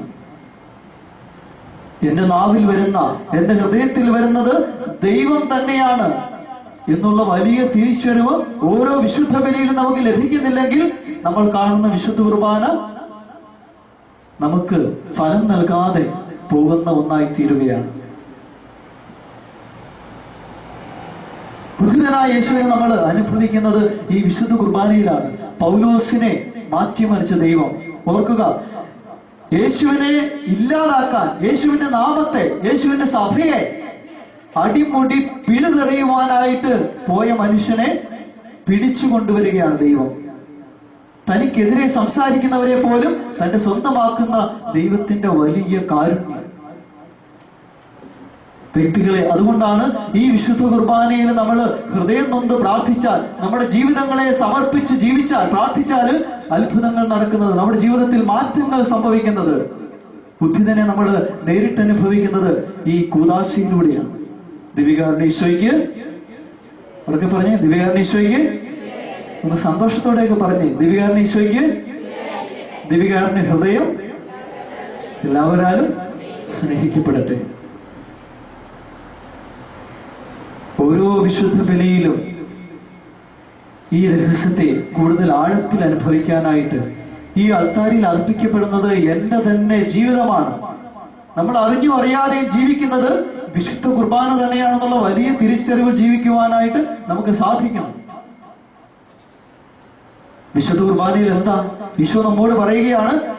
അപ്പവും വീഞ്ഞും പുരോഹിതനടുത്ത് വാഴ്ത്തി വിഭജിച്ച് നമ്മളോട് പറയുകയാണ്, ഇതെന്റെ ശരീരം, ഇതെന്റെ രക്തം, ഇത് വാങ്ങി ഭക്ഷിക്കുവിൻ, ഇത് വാങ്ങി പാനം ചെയ്യുവിൻ. നമ്മൾ ഓരോരുത്തരും വിശുദ്ധ കുർബാനയുടെ ജീവിതമാണ് അറിഞ്ഞോ അറിയാതെയും ജീവിക്കുന്നത്. വീട്ടില് അപ്പൻ അപ്പമായിട്ട് മുറിയപ്പെടുമ്പോൾ, അമ്മ അമ്മിഞ്ഞയായിട്ട് അരിഞ്ഞില്ലാതാകുമ്പോൾ വിശുദ്ധ കുർബാനയുടെ ജീവിതം തന്നെയാണ് അവിടെ സംഭവിക്കുന്നത്, അരങ്ങേറുന്നത്. പകലന്തിയോളം ഭാര്യയ്ക്കും മക്കൾക്കും വേണ്ടി കഠിനാധ്വാനം ചെയ്യുന്ന കുടുംബനാഥന്മാര് നിരവധിയുണ്ട്. അവര് മക്കളോടും ഭാര്യയോടും പറയുകയാണ്, ഇതെന്റെ ശരീരം, ഇതെന്റെ രക്തം. ഇനി ഭർത്താവിനും മക്കൾക്കും വേണ്ടി അടുപ്പിലും അരങ്ങത്തും ഒക്കെ വീടിലും മുഴുവനും കഠിനാധ്വാനം ചെയ്യുന്ന ഭാര്യ കുടുംബിനി പറയുകയാണ് മക്കളോടും ഭർത്താവിനോടും, ഇതെന്റെ ശരീരം, ഇതെന്റെ രക്തം. ഇനി മക്കൾ മാതാപിതാക്കളുടെ പ്രതീക്ഷയ്ക്കൊത്ത് ഉയരുന്ന കടമകൾ നിർവഹിക്കുന്ന, കഠിനാധ്വാനം ചെയ്ത് പഠിക്കുകയും മാതാപിതാക്കളെ സഹായിക്കുകയും മാതൃകാപരമായി ജീവിക്കുകയും ചെയ്യുന്ന മിടുക്കന്മാരും മിടുക്കുകളും പറയുകയാ അപ്പനോടും അമ്മയോടും, ഇതാ എന്റെ ശരീരം, ഇതെന്റെ രക്തം. അപ്പോൾ ഈ വിശുദ്ധ കുർബാന രഹസ്യം നമ്മളെയൊക്കെ ജീവിക്കാനായിട്ട് പ്രേരിപ്പിക്കുകയാണ്. വെറുതെ നമ്മൾ കാഴ്ചക്കാരായി മാറാനായിട്ട് സാധിക്കാത്തത് ഇതുകൊണ്ടാണ്. ഈ കുർബാനയിൽ നമ്മൾ നമ്മുടെ ജീവിതത്തെ ചേർത്ത് വെക്കുകയാണ്. നമ്മൾ ഒരു കുർബാനയായിട്ട് തീരുവാനായിട്ട് പോവുകയാണ്. വിശുദ്ധ കുർബാനയിലെ യേശുവിനെ സ്വീകരിച്ചിട്ട് വെറുതെ കുത്തിയിരിക്കുവാനായിട്ട് നമുക്ക് സാധിക്കാത്തത് ഇതുകൊണ്ടാണ്. നമ്മുടെയൊക്കെ കാരണവന്മാര് വീട് പണിയാതെ, കുടിയേറ്റത്തിന്റെ കാലഘട്ടത്തിലുമൊക്കെ വീട് പണിയാതെ പള്ളി പണിതതിന്റെ പിന്നിലുള്ള ചേതോവികാരം എന്താണ്? വിശുദ്ധ കുർബാനയിൽ പങ്കെടുക്കണം, വിശുദ്ധ കുർബാനയിൽ യേശുവിനെ അനുഭവിക്കണം, ഈ യേശുവിനെ മറ്റ് ഞങ്ങളുടെ ജീവിതങ്ങളിലേക്ക് കൂട്ടിക്കൊണ്ടുപോകണം, ബാക്കിയെല്ലാം ഞങ്ങൾക്ക് ലഭിക്കും. അതുകൊണ്ടാണ് ഒന്നാമതായി നിങ്ങൾ ദൈവത്തിന്റെ രാജ്യവും നീതി അന്വേഷിക്കുകയും ബാക്കിയെല്ലാം നിങ്ങൾക്ക് ലഭിക്കും. പഴയ തലമുറയിലെ വിശ്വാസം എന്ന് പറയുന്നത് അത്രയും ആഴപ്പെട്ടതാണ്. സ്വന്തം വീട് പണിയാതെ പള്ളി പണിതതിന്റെ പിന്നിലുള്ള ചിന്ത ഇതാണ്. വിശുദ്ധ കുർബാനയിൽ പങ്കെടുക്കണം, ഈ യേശുവിനെ അനുഭവിക്കണമെന്നുള്ള വലിയ ഒരു വിശ്വാസ പൈതൃകം ഇത് തിരികെ കൊണ്ടുവരുവാനായിട്ട് നമുക്ക് കടമയുണ്ട്. നമ്മൾ പ്രതിജ്ഞാബദ്ധരായിത്തീരണം. അപ്പോൾ പൗലോസിനെ മാറ്റിമറിച്ച ദൈവം എന്റെ ജീവിതത്തിലും അത്ഭുതങ്ങൾ പ്രവർത്തിക്കും. എന്റെ ജീവിതത്തെ മാറ്റിമറിക്കുവാനായിട്ട് ഈ വിശുദ്ധ കുർബാനയിൽ യേശുവിന് സാധിക്കുമെന്നുള്ള കുറച്ച് വിശ്വാസത്തോടെ നമ്മൾ ഓരോ ദിവസവും മുന്നോട്ട് കൊണ്ടുപോകണം. പിതാവായ ദൈവം നമ്മുടെ എല്ലാ പ്രതിസന്ധിക്കുമുള്ള ഉത്തരം തന്നതാണ് വിശുദ്ധ കുർബാന എന്ന് പറയുന്നത്. അതുകൊണ്ടാണല്ലോ യോഹന്നാന്റെ സുവിശേഷം 3-ാം അധ്യായം 16-ാം തിരുവചനത്തെ നമ്മൾ ഇപ്രകാരം വായിക്കുന്നത്. എന്താണ് വായിക്കുന്നത്? എങ്ങനെയാണ്? തന്റെ ഏകജാതന നൽകാൻ തക്കവിധം ദൈവം ലോകത്തെ അത്രമാത്രം സ്നേഹിച്ചു. ഒന്നൊക്കെ പറയാം എല്ലാവരും. തന്റെ ഏകജാതന നൽകാൻ തക്കവിധം ദൈവം ലോകത്തെ അത്രമാത്രം സ്നേഹിച്ചു. തന്റെ ഏകജാതന നൽകാൻ തക്കവിധം ദൈവം ലോകത്തെ അത്രമാത്രം സ്നേഹിച്ചു. അപ്പൊ ദൈവം ഈ ലോകത്തെ സ്നേഹിച്ചത് യേശുവിലൂടെയാണ്. യോഹന്നാൻ സുവിശേഷകൻ വ്യക്തമായിട്ട് പറഞ്ഞു വെക്കുന്നുണ്ട്, ദൈവം ലോകത്തോട് എടുത്ത ഒരു നിലപാടാണ് യോഹന്നാന്റെ സുവിശേഷം 3-ാം അധ്യായം 16-ാം തിരുവചനം. തന്റെ ഏകജാതന നൽകാൻ തക്കവിധം ലോകത്തെ അത്രമാത്രം സ്നേഹിച്ചു. നമ്മയൊക്കെ ദൈവം സ്നേഹിച്ചത് യേശുവിലൂടെയാണ്. യേശുവിലൂടെയാണ് ഈ ലോകത്തെ മുഴുവൻ, ഈ ഭൂമിയിലെ ഓരോ മനുഷ്യനെയും മനുഷ്യ വ്യക്തിയെയും ദൈവം സ്നേഹിച്ചത്. ഉണ്ടായിട്ടുള്ളതെല്ലാം അവനെ കൂടാതെ ഉണ്ടായിട്ടില്ല. ആദിയിൽ വചനമുണ്ടായിരുന്നു, വചനം ദൈവമായിരുന്നു, വചനം ദൈവത്തോടു കൂടിയായിരുന്നു. അപ്പൊ ഈ വിശുദ്ധ കുർബാനയില് ഈ യേശു അനുഭവം സ്വായത്തമാക്കുവാനായിട്ട് നമ്മൾ നമ്മുടെ വിശ്വാസത്തിന്റെ കണ്ണുകൾ തുറക്കണം. നാഥ, എന്റെ വിശ്വാസത്തെ വർദ്ധിപ്പിക്കണമേ എന്ന് നമ്മൾ ഓരോ വിശുദ്ധ കുർബാനയ്ക്ക് മുമ്പും ആത്മാർത്ഥമായിട്ട് പ്രാർത്ഥിച്ചെങ്കിൽ മാത്രമേ ഈ ദിവികാരുണ്യ രഹസ്യത്തിന്റെ ഇതൾ നമ്മുടെ മുമ്പിൽ, ചുരുൾ നമ്മുടെ മുമ്പിൽ നിവരുകയുള്ളൂ. വിശ്വാസത്തോടെ ഈ രഹസ്യത്തെ ധ്യാനിക്കുവാനായിട്ട് നമ്മൾ പ്രത്യേകമായിട്ട് ശ്രദ്ധിക്കേണ്ടതാണ്. എല്ലാവരും എഴുന്നേറ്റിരിക്കാവോ?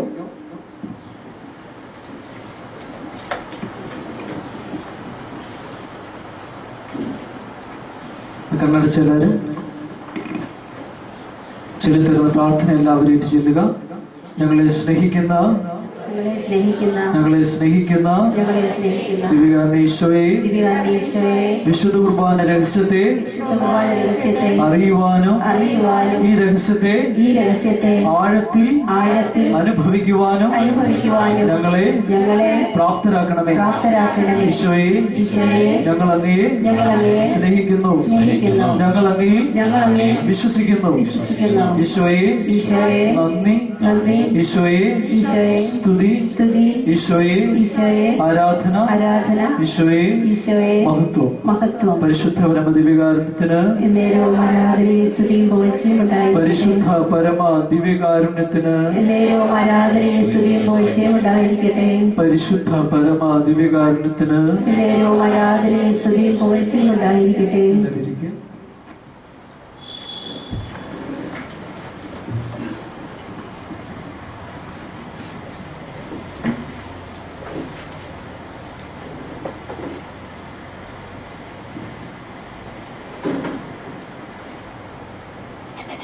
ഒരിക്കൽ കൂടി നിങ്ങളുടെ ശ്രദ്ധയിലേക്ക് നമ്മൾ ധ്യാനിച്ച കാര്യങ്ങൾ കൊണ്ടുവരികയാണ്.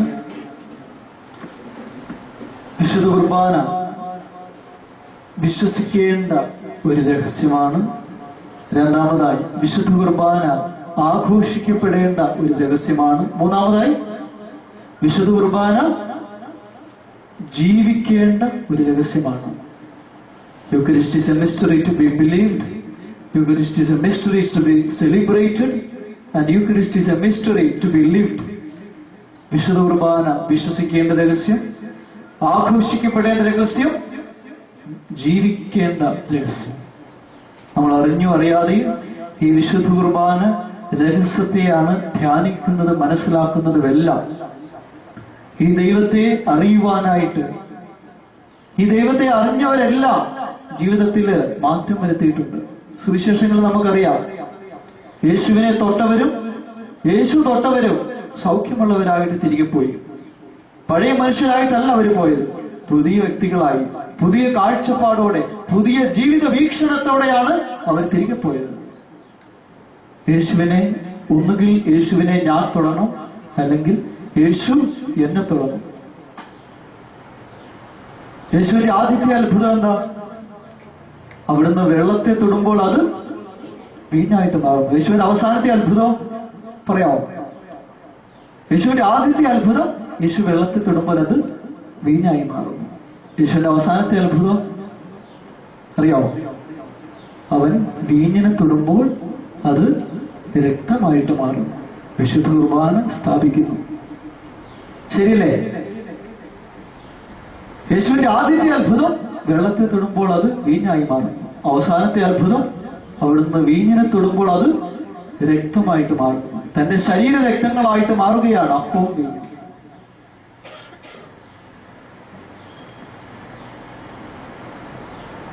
പൗലോസ്ലിഹായെ മാറ്റിമറിച്ച ദിവ്യകാരുണ്യ അനുഭവം, ഉദ്ധിതനായ യേശുവിനെ ദമാസ്കസിലേക്കുള്ള വഴിമധ്യയെ കണ്ടെത്തുന്ന അനുഭവിക്കുന്ന വലിയൊരു അനുഭവം, തിരിച്ചറിവ്. അതുവരെ ക്രിസ്തുവിനെ ഇല്ലായ്മ ചെയ്യാൻ, ക്രിസ്ത്യാനികളെ ഇല്ലായ്മ ചെയ്യാൻ ഒരുമ്പെട്ടിറങ്ങിയ പൗലോസ് അതിനുശേഷം വർദ്ധിച്ച തീഷ്ണതയോടെ ഈ ക്രിസ്തുവിനെ പ്രസംഗിക്കുന്നതായിട്ട് സുവിശേഷ അപ്പസ്തോല പ്രവർത്തനങ്ങളിലും ലേഖനങ്ങളിലും ഒക്കെ നമുക്ക് കാണാനായിട്ട് സാധിക്കും.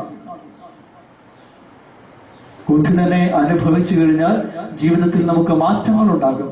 എന്റെ ജീവിതത്തിൽ പ്രതിസന്ധി ഉണ്ടോ, പ്രശ്നങ്ങളുണ്ടോ, പരാജയങ്ങളുണ്ടോ, ഇതിനു മീതെ ഉയർന്നു നിൽക്കുന്ന ഒരു വലിയ ദൈവം എന്റെ കൂടെയുണ്ടെന്നുള്ള തിരിച്ചറിവ് ഓരോ ദിവസവും നമുക്കുണ്ടാകണം. നമ്മളാരും ഒറ്റയ്ക്കല്ല. ദൈവം നമ്മുടെ പക്ഷത്തെങ്കിൽ ആര് നമുക്കെതിരെ നിൽക്കും? റോമാലേഖനം 8-ാം അധ്യായം 35 മുതലുള്ള തിരുവചനങ്ങളാണ്. ദൈവം നമ്മുടെ പക്ഷത്തെങ്കിൽ ആര് നമുക്കെതിരെ നിൽക്കും? പട്ടിണിയോ, ക്ലേശമോ, ദുരിതമോ, ആപത്തോ, വാളോ ഒന്നിനും നമ്മളെ തോൽപ്പിക്കാനായിട്ട് സാധിക്കുകയില്ല. ഈ ഒരു ഉറച്ച വിശ്വാസം നമ്മുടെ ജീവിതത്തിൽ എപ്പോഴും ഉണ്ടാകണം. ഈശോ കൂടെ ശിഷ്യന്മാരോട് ചോദിക്കുന്നതാണ്, നിങ്ങൾക്ക് വിശ്വാസമില്ലേ? നിങ്ങൾ എന്തിനു ഭയപ്പെടുന്നു? അല്പവിശ്വാസികളെ. ഈശോ കൂടെ യേശു ശിഷ്യന്മാരെ തെരഞ്ഞെടുത്തതിന് ശേഷം യേശു അവരെ പടിപടിയായിട്ട് വിശ്വാസത്തിൽ വളർത്തുവാനായിട്ടാണ് ശ്രമിക്കുന്നത്. എങ്ങനെയുള്ള വിശ്വാസത്തെ? ആരിലുള്ള വിശ്വാസത്തെ? യേശുവിനുള്ള വിശ്വാസത്തെ വളർത്തുവാനായിട്ട് യേശു പടിപടിയായിട്ട് ശ്രമിക്കുകയാണ്. അതുകൊണ്ടാണ് യേശു ചോദിക്കുന്നത്, നിങ്ങൾക്ക് വിശ്വാസമില്ലേ? അല്പവിശ്വാസികളെ, നിങ്ങൾ ഭയപ്പെടുന്നത് എന്തിന്? നിങ്ങൾ അവിശ്വസിച്ചത് എന്തിന്? അതുകൊണ്ട് ശിഷ്യന്മാരായ നമ്മളോടും ശിഷ്യഗണങ്ങളായ നമ്മളോടും യേശു ചോദിക്കുകയാണ്, നിങ്ങൾക്ക് വിശ്വാസമില്ലേ? എനിക്കിത് ചെയ്തു തരുവാൻ സാധിക്കുമെന്ന്, കഴിവുണ്ടെന്ന് നീ വിശ്വസിക്കുന്നില്ലേ? പ്രതിസന്ധികളും പ്രശ്നങ്ങളും ഒക്കെ ഉണ്ടാകുമ്പോൾ യേശുവിലേക്ക് വരുവാനായിട്ട് നമ്മൾ പ്രത്യേകം ശ്രദ്ധിക്കണം. രോഗത്തിലും പീഡകളിലും ഇതൊന്നും അവസാനമല്ല. ഇത് എന്റെ ദൈവത്തിന് എന്നെ സുഖപ്പെടുത്തുവാനായിട്ട്, എന്റെ ജീവിതത്തിലെ പ്രതിസന്ധികളെ മാറ്റിമറിക്കുവാനായിട്ട് സാധിക്കും. ഉദ്ധിതനായ യേശുവിനെ കുർബാനയിലൂടെ ഞാൻ അനുഭവിച്ചു കഴിയുമ്പോൾ പുതുചൈതന്യത്തോടെ എന്റെ ജീവിതത്തിലേക്ക് മടങ്ങിപ്പോകാൻ സാധിക്കുമെന്നുള്ള വലിയ തിരിച്ചറിവ് നേടേണ്ടത് ഇന്നെന്റെ ആവശ്യകതയായിട്ട് മാറിയിരിക്കുകയാണ്. അതുകൊണ്ട് ഉദ്ധിതനെ വിശുദ്ധ കുർബാനയിൽ അനുഭവിക്കുക. വിശ്വാസത്തിന്റെ കണ്ണുകൾ കൊണ്ട് വിശ്വാസം വർദ്ധിപ്പിക്കണമേ എന്നുള്ള പ്രാർത്ഥനയോടെ ഓരോ ദിവസവും ഈ കുർബാന രഹസ്യത്തെ അനുഭവിക്കുവാനായിട്ട് നമുക്ക് സാധിക്കണം. Eucharisty is a mystery to be believed. വിശുദ്ധ കുർബാന എന്ന് പറയുന്നത് വിശ്വാസത്തിന്റെ ഒരു രഹസ്യമാണ്. ഇനി ഈ വിശുദ്ധ കുർബാനയെ കുറിച്ചുള്ള 2 കാഴ്ചപ്പാടുകൾ നിങ്ങളുടെ ശ്രദ്ധയിലേക്ക് കൊണ്ടുവരികയാണ്. ഒന്നാമത്തത് വിശുദ്ധ യോഹന്നാന്റെ വിശുദ്ധ കുർബാന വീക്ഷണം. രണ്ടാമതായിട്ട് വിശുദ്ധ പൗലോസ്ലീഹായുടെ വിശുദ്ധ കുർബാന വീക്ഷണം. യോഹന്നാൻ സുവിശേഷം 13-ാം അധ്യായം 1 മുതൽ 14 വരെയുള്ള തിരുവചനങ്ങൾ ഒന്ന് വായിക്കാം. വിശുദ്ധ യോഹന്നാന്റെ സുവിശേഷം 13-ാം അധ്യായം.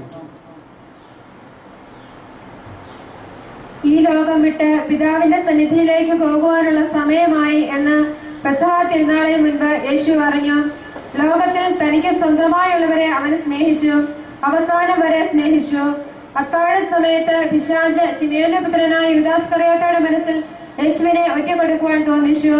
പിതാവ് സകലതും തന്റെ കരങ്ങളിൽ ഏൽപ്പിച്ചിരിക്കുന്നുവെന്നും താൻ ദൈവത്തിൽ നിന്ന് വരികയും ദൈവത്തിങ്കിലേക്ക് പോവുകയും ചെയ്യുന്നുവെന്നും യേശു അറിഞ്ഞു.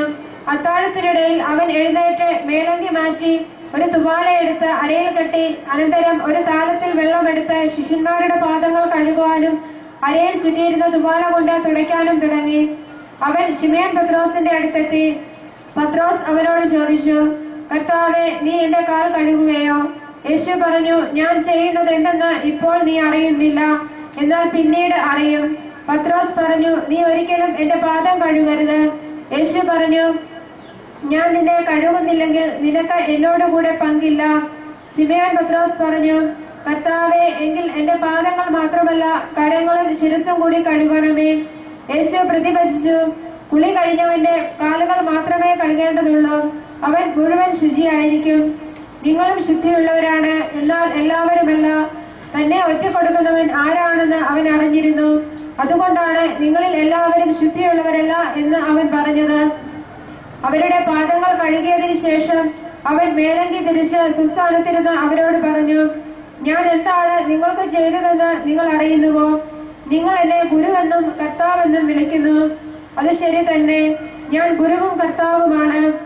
നിങ്ങളുടെ കർത്താവും ഗുരുവുമായ ഞാൻ നിങ്ങളുടെ പാദങ്ങൾ കഴുകിയെങ്കിൽ നിങ്ങളും പരസ്പരം പാദങ്ങൾ കഴുകണം. നമ്മൾ വായിച്ചു കേട്ടത് വിശുദ്ധ യോഹന്നാന്റെ സുവിശേഷം 13-ാം അധ്യായം 1 മുതൽ ഉള്ള തിരുവചനങ്ങളാണ്.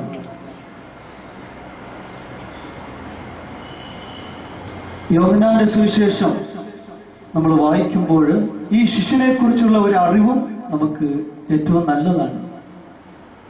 യേശുവിന്റെ ശിഷ്യന്മാരിൽ സ്വാഭാവിക മരണം കിട്ടിയ ഏക വ്യക്തിയാണ് ആരാണ്? യോഹന്നാൻ സുവിശേഷകൻ. മറ്റു ശിഷ്യന്മാരെയൊക്കെ കഴുത്തറുത്തും തല കീഴായിട്ട് ക്രൂശിച്ചുമൊക്കെ നദിയിലെറിഞ്ഞും വാളിനിരയാക്കിയുമൊക്കെ കൊന്നപ്പോൾ AD 60-കളിലെ പാത്മോസ് ദ്വീപിലേക്ക് നാട് കടത്തപ്പെട്ട വ്യക്തിയാണ് യോഹന്നാൻ.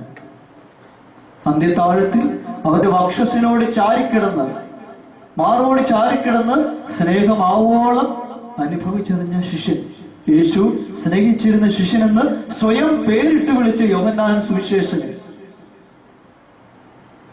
അതുകൊണ്ട് ഈ മനുഷ്യൻ കുറിക്കുന്ന ഓരോ വാക്കിനും ആഴിയുടെ ആഴമുണ്ട്, അഗ്നിയുടെ ശുദ്ധിയുണ്ട്, സ്നേഹത്തിന്റെ സാന്ദ്രതയുണ്ട്. യേശുവിനെ അനുഭവിച്ചറിഞ്ഞ വ്യക്തിയാണ്. അതുകൊണ്ട് യോഹന്നാൻ സുവിശേഷം വായിക്കുമ്പോൾ ഈ ശിഷ്യനെ കുറിച്ചുള്ള ഒരു ചെറിയ അറിവും ഈ സുവിശേഷത്തിൽ കൂടുതൽ ഗ്രഹിക്കുവാനായിട്ട് നമ്മളെ സഹായിക്കും. ഞാൻ പറഞ്ഞു, മറ്റു ശിഷ്യന്മാരെയൊക്കെ പല വിധത്തിൽ കൊന്നപ്പോൾ പാത്മോസ് ദ്വീപിലേക്ക് നാട് കടത്തപ്പെടുകയാണ്. അവിടെ AD 90-കളില് സ്നേഹം സ്നേഹം എന്ന് പറഞ്ഞുകൊണ്ട് ഈ മനുഷ്യൻ മരിക്കുകയാണ്. യേശുവിന്റെ സ്നേഹം അന്ത്യത്താഴത്തിൽ അവന്റെ മാറോട് ചാരിക്കിടന്ന് ആ സ്നേഹം ആവോളം അനുഭവിച്ചറിഞ്ഞ യോഹന്നാൻ സുവിശേഷകൻ സ്നേഹത്തെ കുറിച്ചാണ് മുഴുവൻ പറഞ്ഞു വെക്കുന്നത്.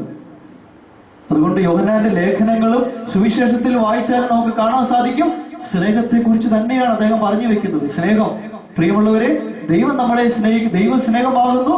ദൈവം നമ്മെ സ്നേഹിച്ചെങ്കിൽ നമുക്കും പരസ്പരം സ്നേഹിക്കാം. കാരണം ദൈവം സ്നേഹമാകുന്നു. Simple logic. എന്നിട്ട് അദ്ദേഹം പറഞ്ഞു വെക്കും, ആരെങ്കിലും ഒരുവൻ ഞാൻ ദൈവത്തെ സ്നേഹിക്കുന്നു എന്ന് പറയുകയും സഹോദരനെ ദ്വേഷിക്കുകയും ചെയ്താൽ അവൻ കള്ളം പറയുകയാണ്. കാരണം എന്താ? കാരണം യോഹന്നാൻ തന്നെ പറയുന്നുണ്ട്, കാരണം കാണപ്പെടുന്ന സഹോദരനെ സ്നേഹിക്കാത്തവന് കാണപ്പെടാത്ത ദൈവത്തെ സ്നേഹിക്കാനായിട്ട് സാധിക്കുകയില്ല. ഈ യോഹന്നാനാണ് 13-ാം അധ്യായത്തിൽ കുർബാന ജീവിതം എപ്രകാരമായിരിക്കണമെന്ന് നമ്മളെക്കുറിച്ച് ഒരു വെളിപാട് നമുക്ക് തരുന്നത് പാദക്ഷാളനത്തിലൂടെ. യോഹന്നാന്റെ സുവിശേഷത്തിൽ നമ്മൾ ഒരിക്കലും യേശു കുർബാന സ്ഥാപിക്കുന്നത് അവൻ അപ്പമെടുത്ത് വാഴ്ത്തി വിഭജിച്ച് ശിഷ്യന്മാർക്ക് കൊടുത്തുകൊണ്ട് പറഞ്ഞു, ഇതെന്റെ ശരീരം, ഇതെന്റെ രക്തം, then ബസറി, then ഇതുമി, ഇതെന്റെ ശരീരം, ഇതെന്റെ രക്തം. ഈ വാക്കുകൾ നമ്മൾ യോഹന്നാന്റെ സുവിശേഷത്തിൽ ഒരിക്കലും കാണത്തില്ല. കാരണം ഏറ്റവും അവസാനം എഴുതപ്പെട്ട സുവിശേഷമാണ്. യോഹന്നാന് മുമ്പ് എഴുതപ്പെട്ട സുവിശേഷകന്മാരെല്ലാം ഇത് എഴുതിയിട്ടുണ്ട്. അതുകൊണ്ട് വീണ്ടും ആവർത്തിക്കണ്ടല്ലോ. മാത്രമല്ല, അത് ഒന്നാമത്തെ കാരണം. യോഹന്നാന് മുമ്പ് എഴുതപ്പെട്ട മർക്കോസും ലൂക്കായും മത്തായും യേശു അന്ത്യത്താഴത്തിൽ അപ്പമെടുത്ത് വാഴ്ത്തി വിഭജിക്കുന്നതിനെ വ്യക്തമായിട്ട് എക്സ്പ്ലെയിൻ ചെയ്തിട്ടുണ്ട്. അതുകൊണ്ട് ഒരു ആവർത്തനം യോഹന്നാൻ ആഗ്രഹിച്ചില്ല. പകരം വിശുദ്ധ കുർബാനയെ കുറിച്ച് 2 മഹത്തായ കാര്യങ്ങൾ അദ്ദേഹം കുറിച്ചു വെച്ചു. ഒന്ന്, യോഹന്നാന്റെ സുവിശേഷം 6-ാം അധ്യായത്തില് അപ്പം മുറിക്കല്, വിശുദ്ധ കുർബാന അപ്പത്തെ കുറിച്ചുള്ള യേശുവിന്റെ എക്സ്പ്ലനേഷൻസ്, യേശുവിന്റെ വിശദീകരണം. രണ്ടാമത്തത്, വിശുദ്ധ കുർബാന അർപ്പിക്കുന്നവൻ എപ്രകാരം ജീവിക്കണം എന്നതിനെ കുറിച്ചുള്ള വലിയൊരു വെളിപാട്. യോഹന്നാന്റെ സുവിശേഷം 13-ാം അധ്യായം 1 മുതലുള്ള വാക്യം. ഈ ലോകം വിട്ട് പിതാവിന്റെ പക്കലേക്ക് പോകാൻ സമയമായെന്ന് പെസഹാ തിരുനാളിന് മുമ്പ് യേശു അറിഞ്ഞു. യേശു ലോകത്തിലുണ്ടായിരുന്നവരെ എല്ലാം സ്നേഹിച്ചു, അവസാനം വരെ സ്നേഹിച്ചു. യേശു അന്ത്യത്താഴത്തിൽ ശിഷ്യന്മാരുടെ പാദങ്ങൾ കഴുകുകയാണ്. ഇതിലൂടെ യേശുവിന്റെ ശുശ്രൂഷിക്കുന്ന സ്നേഹം നമുക്ക് മനസ്സിലാവുകയാണ്. ശുശ്രൂഷിക്കുന്ന യേശുവിന്റെ സ്നേഹം, വിശുദ്ധ കുർബാനയുടെ സ്നേഹം എന്ന് പറയുന്നത് ശുശ്രൂഷയുടെ ജീവിതമാണ്. അവരന്റെ പാദങ്ങളോളം ഇറങ്ങിച്ചെല്ലുന്ന ദിവികാരുണ്യ ഹൃദയം, സ്വയം ശൂന്യമാക്കുന്ന യേശുവിന്റെ ഹൃദയം, ഇത് സ്വന്തമാക്കുവാനായിട്ട് നമുക്ക് സാധിക്കണം. കാരണം ഈ അപ്പം ഒരു ദൈവത്തിന് ചെയ്യാൻ കഴിയുന്നതിന്റെ ഏറ്റവും മാക്സിമമാണ്. അതുകൊണ്ട് അഗസ്തീനോസ് പറയുന്നത്, വിശുദ്ധ കുർബാനയെക്കാളും വലിയൊരു ദാനം ചെയ്യുവാനായിട്ട് ദൈവത്തിന് ഒരിക്കലും സാധിക്കുകയില്ല. കാരണം ഇത് ദൈവസ്നേഹത്തിന്റെ ഏറ്റവും പരമ കാഷ്ഠയാണ്, പരമ കോടിയാണ് ശുശ്രൂഷിക്കുന്ന സ്നേഹം. ഇതുകൊണ്ടാണ് പത്രോസ്ലീഹ പറയുന്നത്, ഗുരു, നീ ഞങ്ങളുടെ പാദങ്ങൾ കഴുകുകയോ. ഇതിനൊരു പശ്ചാത്തലമുണ്ട്. വേഗത്തിൽ പൊടി പറ്റുന്ന പാലസ്തീനായിലെ ചതുപ്പ് പ്രദേശങ്ങളിലൂടെ സഞ്ചരിച്ചു കഴിഞ്ഞാൽ വീട്ടിലെത്തുന്ന അതിഥി ആരാണെങ്കിലും അവന് കാല് കഴുകാനായിട്ട് വെള്ളം ഒഴിച്ചു കൊടുക്കുന്നത് ആ വീട്ടിലെ ഭൃത്യനാണ്, ദാസനാണ്. ഇനി വലിയ അതിഥികളാണ് വരുന്നതെങ്കിൽ ചിലപ്പോൾ യജമാനൻ തന്നെ കാല് കഴുകാനായിട്ട് വെള്ളം ഒഴിച്ചു കൊടുക്കും. അപ്പോൾ ഒരു ഭൃത്യൻ അല്ലെങ്കിൽ ദാസൻ, ഒരു അടിമ ചെയ്യുന്ന പണിയാണ് കാല് കഴുകുക. കാല് കഴുകാൻ വെള്ളം ഒഴിച്ചു കൊടുക്കുന്നത്, കാല് കഴുകുന്നില്ല, വെള്ളം ഒഴിച്ചു കൊടുക്കുകയാണ്. പക്ഷെ ഇവിടെ ഒരു അടിമയുടെ അതിനേക്കാൾ ശൂന്യനായിട്ട് ഒരു ശുശ്രൂഷയുടെ മനോഭാവത്തോടു കൂടി ഇറങ്ങിച്ചിരുന്ന ശിഷ്യന്റെ പാദങ്ങളോളം താഴുന്ന യേശുവിന്റെ സ്നേഹം, ഇത് ശിഷ്യർക്ക് ഒരിക്കലും മനസ്സിലാക്കാൻ സാധിക്കുകയില്ല. തങ്ങളുടെ ഗുരു തങ്ങളുടെ പാദം കഴുകുകയോ, ഈ ഒരു പശ്ചാത്തലമാണ്. കാരണം ഒരു അടിമ ചെയ്യുന്ന പണിയാണ്. അതുകൊണ്ടാ പത്രോസ് ചോദിക്കുന്നത്, ഗുരു, നീ ഞങ്ങളുടെ പാദങ്ങൾ കഴുകുകയോ? അങ്ങനെ യേശു തന്റെ ശുശ്രൂഷിക്കുന്ന സ്നേഹം വെളിപ്പെടുത്തുകയാണ്. കുർബാന സ്നേഹം എന്ന് പറയുന്നത് അവരന്റെ സ്വയം ശൂന്യമാക്കുകയാണ്. എനിക്ക് സന്തോഷമില്ലെങ്കിലും മറ്റുള്ളവരെ സന്തോഷിപ്പിക്കുന്ന വലിയ ഒരു ജീവിതം എന്ന് പറയുന്നത്. നമുക്കറിയാം, ലോക പ്രശസ്തനായ മനുഷ്യനാണ്, ആസ്വാദകരെയൊക്കെ കുടുകുടാ ചിരിപ്പിച്ച ഒരു വ്യക്തിയാണ് ആര്? ചാർലി ചാപ്ലിൻ എന്ന് പറയുന്ന വ്യക്തി. അദ്ദേഹത്തിന്റെ ഫേമസ് ആയിട്ടുള്ള ഒരു വാക്യമാണ്, I love to walking through the rain because nobody will see me cry. I love walking through the rain because nobody will see me cry. മഴയത്തുകൂടെ നടക്കാനാണ് എനിക്കിഷ്ടം, കാരണം ഞാൻ കരയുന്നത് ആരും കാണത്തില്ല. ജീവിതത്തിൽ നൊമ്പരങ്ങൾ ഒരു പിടി ഏറ്റുവാങ്ങിയ ഒരു മനുഷ്യൻ, ദുരന്തങ്ങൾ ഓരോന്നായിട്ട്, അപ്പൻ മരിച്ചു, അമ്മ ഒരു ഡ്രാമ ആർട്ടിസ്റ്റ് ആയിരുന്നു, ഒരു വേദിയിൽ വെച്ച് അമ്മയുടെ സ്വരം പോകുന്നു, അങ്ങനെ ഉപജീവനത്തിനുള്ള മാർഗം എല്ലാം അവസാനിക്കുകയാണ്. അങ്ങനെ ആ സാഹചര്യത്തിൽ സ്റ്റേജിൽ കയറി തമാശകൾ കാണിച്ച് ചെറുപ്പം മുതലേ സ്റ്റേജിൽ കയറിയ ദാരിദ്ര്യത്തിലും വറുതിയിലും കഴിഞ്ഞിരുന്ന ചാർലി ചാപ്ലിൻ ലോകം മുഴുവനും അദ്ദേഹത്തിന്റെ സിനിമകൾ കണ്ട് കുടുകുടാ ചിരിച്ചു. അതിനകത്ത് ഒരു വിരോധാഭാസം എന്ന് പറയുന്നത്, ഡിപ്രഷൻ ബാധിച്ചിരുന്ന ഇദ്ദേഹം ഡോക്ടറെ കാണാൻ ചെന്നപ്പോൾ ഡോക്ടർ കൊടുത്തത് കുറെ CD-കൾ കൊടുത്തു കാണാനായിട്ട്. ഇത് ചാർലി ചാപ്ലിന്റെ സിനിമയാണ്, ഇത് കണ്ടിരുന്ന് ചിരിച്ചോളാൻ പറഞ്ഞു. ഡോക്ടറിന് മനസ്സിലായില്ല തന്റെ മുമ്പിലിരിക്കുന്നത് ആ മഹത് വ്യക്തി തന്നെയാണ്. അപ്പോൾ ജീവിതത്തിൽ ഒത്തിരിയധികം മറ്റുള്ളവരെ ചിരിപ്പിച്ച ഒരു വ്യക്തി ചാർലി ചാപ്ലിൻ, അദ്ദേഹത്തിന്റെ നൊമ്പരങ്ങളെല്ലാം മനസ്സിൽ ഒതുക്കി വെച്ച ഒരു മനുഷ്യനാണ്. നമ്മള് സഹനങ്ങളിലൂടെ കടന്നു പോകുന്ന വ്യക്തികളാണ്. ചെറുതും വലുതുമായ സഹനങ്ങൾ നമുക്കും ഉണ്ടാകാം. നമ്മുടെ സഹനങ്ങളെ അവഗണിച്ച് മറ്റുള്ളവരെ സന്തോഷിപ്പിക്കുന്ന ഒരു മനോഭാവം, ആ ഒരു ആറ്റിറ്റ്യൂഡ് നമ്മൾ സ്വായത്തമാക്കുവാനായിട്ട് പരിശ്രമിക്കേണ്ടതുണ്ട്. വിശുദ്ധ കുർബാന എന്ന് പറയുന്നത് സ്വയം ശുശ്രൂഷിക്കുന്ന ഒരു അടിമയുടെ തലത്തിലേക്ക് ഉയർന്ന് മറ്റുള്ളവർക്ക് വേണ്ടി മുറിയപ്പെടുന്ന, പകുത്തു കൊടുക്കുന്ന വിശുദ്ധ കുർബാനയുടെ ചൈതന്യം, അതാണ് പാദക്ഷാളനത്തിലൂടെ വിശുദ്ധ കുർബാനയിൽ യേശു ദിവികാരനാഥൻ നമുക്ക് പകർന്നു നൽകുന്നത്. രണ്ടാമതായിട്ട്, യേശു ആരെയും മാറ്റി നിർത്തുന്നില്ല. യേശുവിന്റെ സാർവത്രികമായ സ്നേഹം, യൂണിവേഴ്സൽ ലവ്. ഒന്നാമത് നമ്മൾ കാണുന്നു യേശുവിന്റെ ശുശ്രൂഷിക്കുന്ന സ്നേഹം, ഈ പാദക്ഷാളനത്തിൽ കാണുന്നത് ശിഷ്യന്റെ പാദങ്ങളോളം താഴുന്ന യേശു. രണ്ടാമത് യേശുവിന്റെ സാർവത്രിക സ്നേഹം, ആരെയും മാറ്റി നിർത്തുന്നില്ല യേശു. ആ പന്തിയിൽ പത്രോസ് ഉണ്ട്, അവൻ തന്നെ തള്ളിപ്പറയുന്ന യേശുവിനെ അറിയാം. ആ പന്തിയില്, ആ വരിയില് ഇരിക്കുന്ന ശിഷ്യന്മാരുടെ കൂട്ടത്തിൽ യൂദാസ് ഉണ്ട്, ഇവൻ തന്നെ ഒറ്റിക്കൊടുക്കുമെന്ന് യേശുവിന് അറിയാം. പക്ഷെ ഒന്നും അവഗണിക്കാതെ യേശു ഓരോരുത്തരെയും അടുത്ത് ചെന്ന് ആരെയും അവഗണിക്കാതെ എല്ലാവരെയും സ്നേഹിക്കുകയാണ്. എല്ലാവരെയും ഉൾക്കൊള്ളുന്ന വിശുദ്ധ കുർബാനയുടെ സ്നേഹം ഹൃദയം വിശാലമാക്കുവാനായിട്ട് ഈ ദിവികാരനാഥൻ നമ്മെ പ്രാപ്തരാക്കും. മൂന്നാമതായി, പേഴ്സണൽ ലവ്, വ്യക്തിപരമായ സ്നേഹം. യേശു ഓരോരുത്തരുടെയും അടുത്ത് ചെന്ന് പാദം കഴുകുകയാണ്.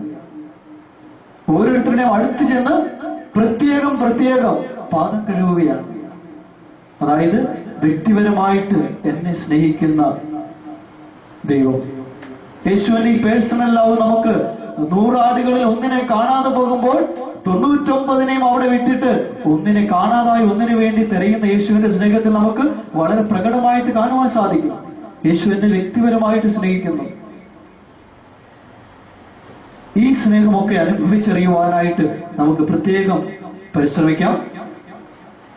ഈ പാദക്ഷാളനത്തിലൂടെ ഈ 3 സ്നേഹം, യേശു 3 ദിവികാരനാഥൻ ഈ കുർബാനയുടെ 3 ചൈതന്യങ്ങൾ നമ്മുടെ മുമ്പിലേക്ക് പകരുകയാണ്.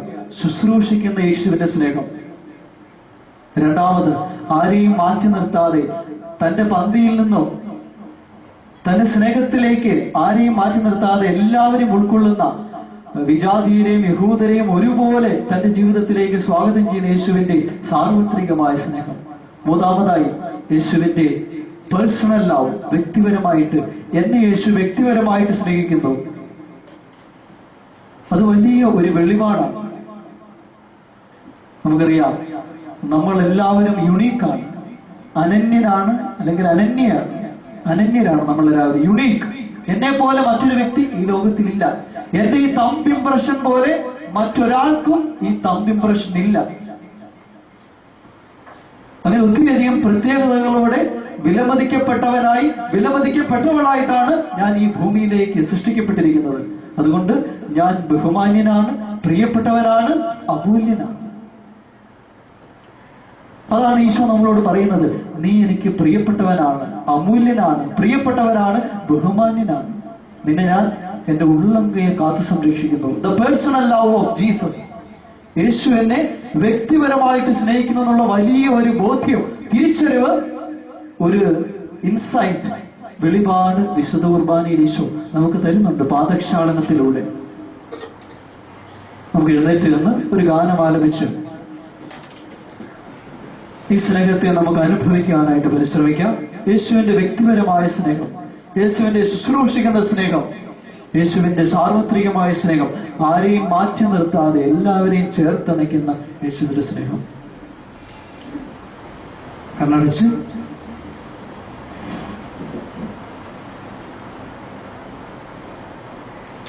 ബുദ്ധി തന്നെ ഓരോ നിമിഷവും അനുഭവിക്കുവാൻ നമുക്ക് പരിശ്രമിക്കാം.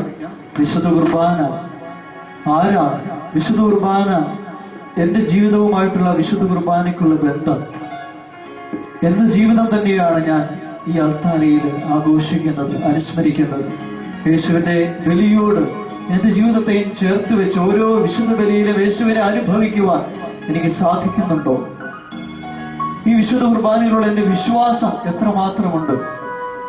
ബുദ്ധിതനെ ഞാൻ അനുഭവിച്ചറിയാറുണ്ടോ? ശുശ്രൂഷിക്കുന്ന സ്നേഹം മറ്റുള്ളവരിലേക്ക് പകരുവാൻ എനിക്ക് സാധിക്കുന്നുണ്ടോ?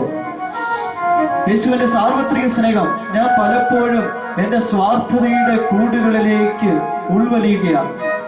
മറ്റുള്ളവരെ ഞാൻ എൻ്റെ ഹൃദയത്തിലേക്ക് ചേർക്കാനായിട്ട് ആഗ്രഹിക്കുന്നില്ല. എന്റെ സ്വാർത്ഥത, എന്റേതെന്നുള്ള ചിന്ത, ഇവിടെ യേശുവിന്റെ സാർവത്രിക സ്നേഹം എന്നെ വെല്ലുവിളിക്കുകയാണ്. ആരെയും മാറ്റി നിർത്താതെ എല്ലാവരെയും സ്നേഹിക്കുക, ചേർത്ത് ആശ്ലേഷിക്കുന്ന യേശുവിന്റെ സ്നേഹം.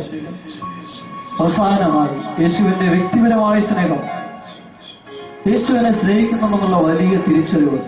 He loves me personally. ഓരോരുത്തരുടെ അടുത്ത് ചെന്നും പാദം കഴുകുന്ന പ്രത്യേകമുള്ള സ്നേഹം. ഇതുകൊണ്ടാണ് വിലാപങ്ങളുടെ പുസ്തകം 3-ാം അധ്യായം 23-ഉം 25-ഉം തിരുവചനങ്ങൾ നമ്മളെ ഓർമ്മിപ്പിക്കുന്നത്. കർത്താവിന്റെ സ്നേഹം ഒരിക്കലും അസ്തമിക്കുന്നില്ല, അവിടുത്തെ കാരുണ്യം ഒരിക്കലും അവസാനിക്കുന്നില്ല. ഓരോ പ്രഭാതത്തിലും അത് പുതിയതാണ്. പുതിയ സ്നേഹം, ഇന്നലത്തെ സ്നേഹമല്ല, ഇന്നത്തെ സ്നേഹം, ഫ്രഷ് ലവ്. യേശുവിന്റെ പുതുമയുള്ള സ്നേഹം, പുതുവീഞ്ഞായ യേശു എന്നെ സ്നേഹിക്കുന്നുള്ള വലിയ തിരിച്ചറിവ്. ഈ ധ്യാന ചിന്തകളെല്ലാം ഈ കുർബാനയിലേക്ക് നമുക്ക് കൊണ്ടുവരാം. ദിവ്യകാരുണ്യനാഥന് സമർപ്പിച്ചു കൊണ്ടുവരാം. നമുക്ക് പ്രാർത്ഥിക്കാം.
തീയായി നാവിൽ പടരാനായി ദൈവമിതാ തിരുവോസ്തിയായി രൂപം പ്രാപിച്ചണയുന്നു. തിരുവത്താഴത്തിന്റെ പുണ്യസ്മരണയിലേ തീയായി നാവിൽ പടരാനായി ദൈവമിതാ തിരുവോസ്തിയായി രൂപം പ്രാപിച്ചണയുന്നു. തിരുരക്തത്തിൻ ശോണിമയാൽ നിന്നണയുന്നു. ഉള്ളിൽ തീയായുയരുന്ന ദിവ്യകാരുണ്യച്ചൂടിൽ പാപത്തിൻ ശാപങ്ങളറിയണം. സ്നേഹത്തിൻ തീനാളം പടരണം. ദിവ്യകാരുണ്യമേ ദൈവമേ ദിവ്യകാരുണ്യമേ സ്നേഹമേ ദിവ്യകാരുണ്യമായി എന്നെ തേടിയെത്തുന്ന ഈശോ അങ്ങേ ഞാൻ ആരാധിക്കുന്നു. ആനന്ദത്തോടാരാധിക്കുന്നു.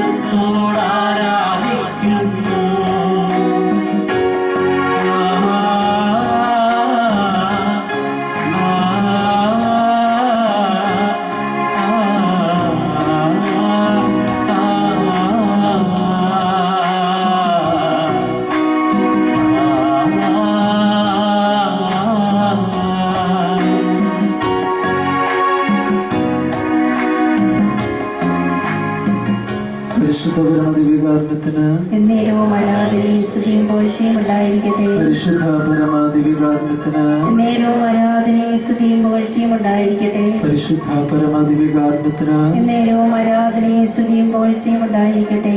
ഇരിക്കും.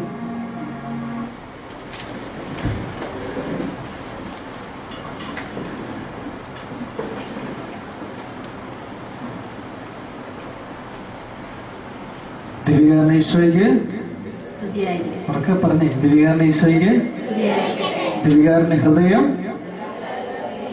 പോരെ കേട്ടോ. ഉറക്കെ പറഞ്ഞേ. ദിവ്യകാരുണ്യ ഈശോയ്ക്ക് ദിവ്യകാരുണ്യ ഹൃദയം.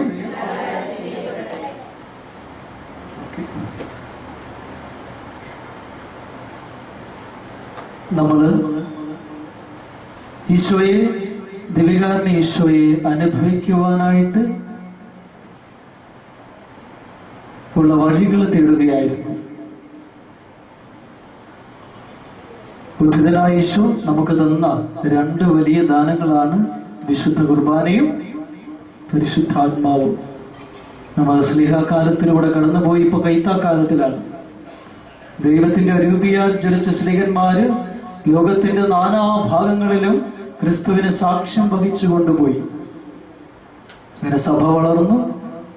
സഭ ജെറുസലേമിലും ജൂദിയായാലും സമറിയായാലും ലോകത്തിന്റെ അതിർത്തികളോളം സഭ വളർന്നു വ്യാപിച്ചു. ഈ രണ്ട് ദാനങ്ങളെയും അനുഭവിക്കുവാൻ, പ്രയോജനപ്പെടുത്തുവാൻ പരിശ്രമിക്കേണ്ടത് നമ്മുടെ കടമയാണ്. വിശുദ്ധ കുർബാന, അനുദിന ദിവ്യബലി നമ്മുടെ ജീവിതത്തോട് ചേർത്ത് വെക്കുക. എത്ര തിരക്കുണ്ടെങ്കിലും എത്ര ബിസിയാണെങ്കിലും വിശുദ്ധ കുർബാനയിൽ പങ്കെടുത്ത് ഈ കുർബാനയിൽ നിന്ന് ശക്തി സ്വീകരിച്ചുകൊണ്ട് മുമ്പോട്ട് പോകുവാനായിട്ട് നമുക്ക് സാധിക്കണം. നമ്മുടെ ജീവിതം എന്ന് പറയുന്നത് ഒരു യാത്രയാണ്. സ്വർഗം തേടിയുള്ള ഈ യാത്രയിൽ നമ്മൾ തളർന്നു പോകാതിരിക്കാനായിട്ട് വഴിച്ചോറായിട്ട് നമുക്ക് തന്നിരിക്കുന്നതാണ് തിരുപാഥേയം. ഒരു വഴിയാത്രക്കാരൻ ചോറ് പൊതിഞ്ഞ് കൊണ്ടുപോകുന്നത് പോലെ സ്വർഗമാകുന്ന യാത്രയിലേക്ക് നമ്മൾ തളർന്നു പോകാതിരിക്കാനായിട്ട് യേശു നമുക്ക് തന്ന വഴിച്ചോറാണ് വിശുദ്ധ കുർബാന എന്ന് പറയുന്നത്.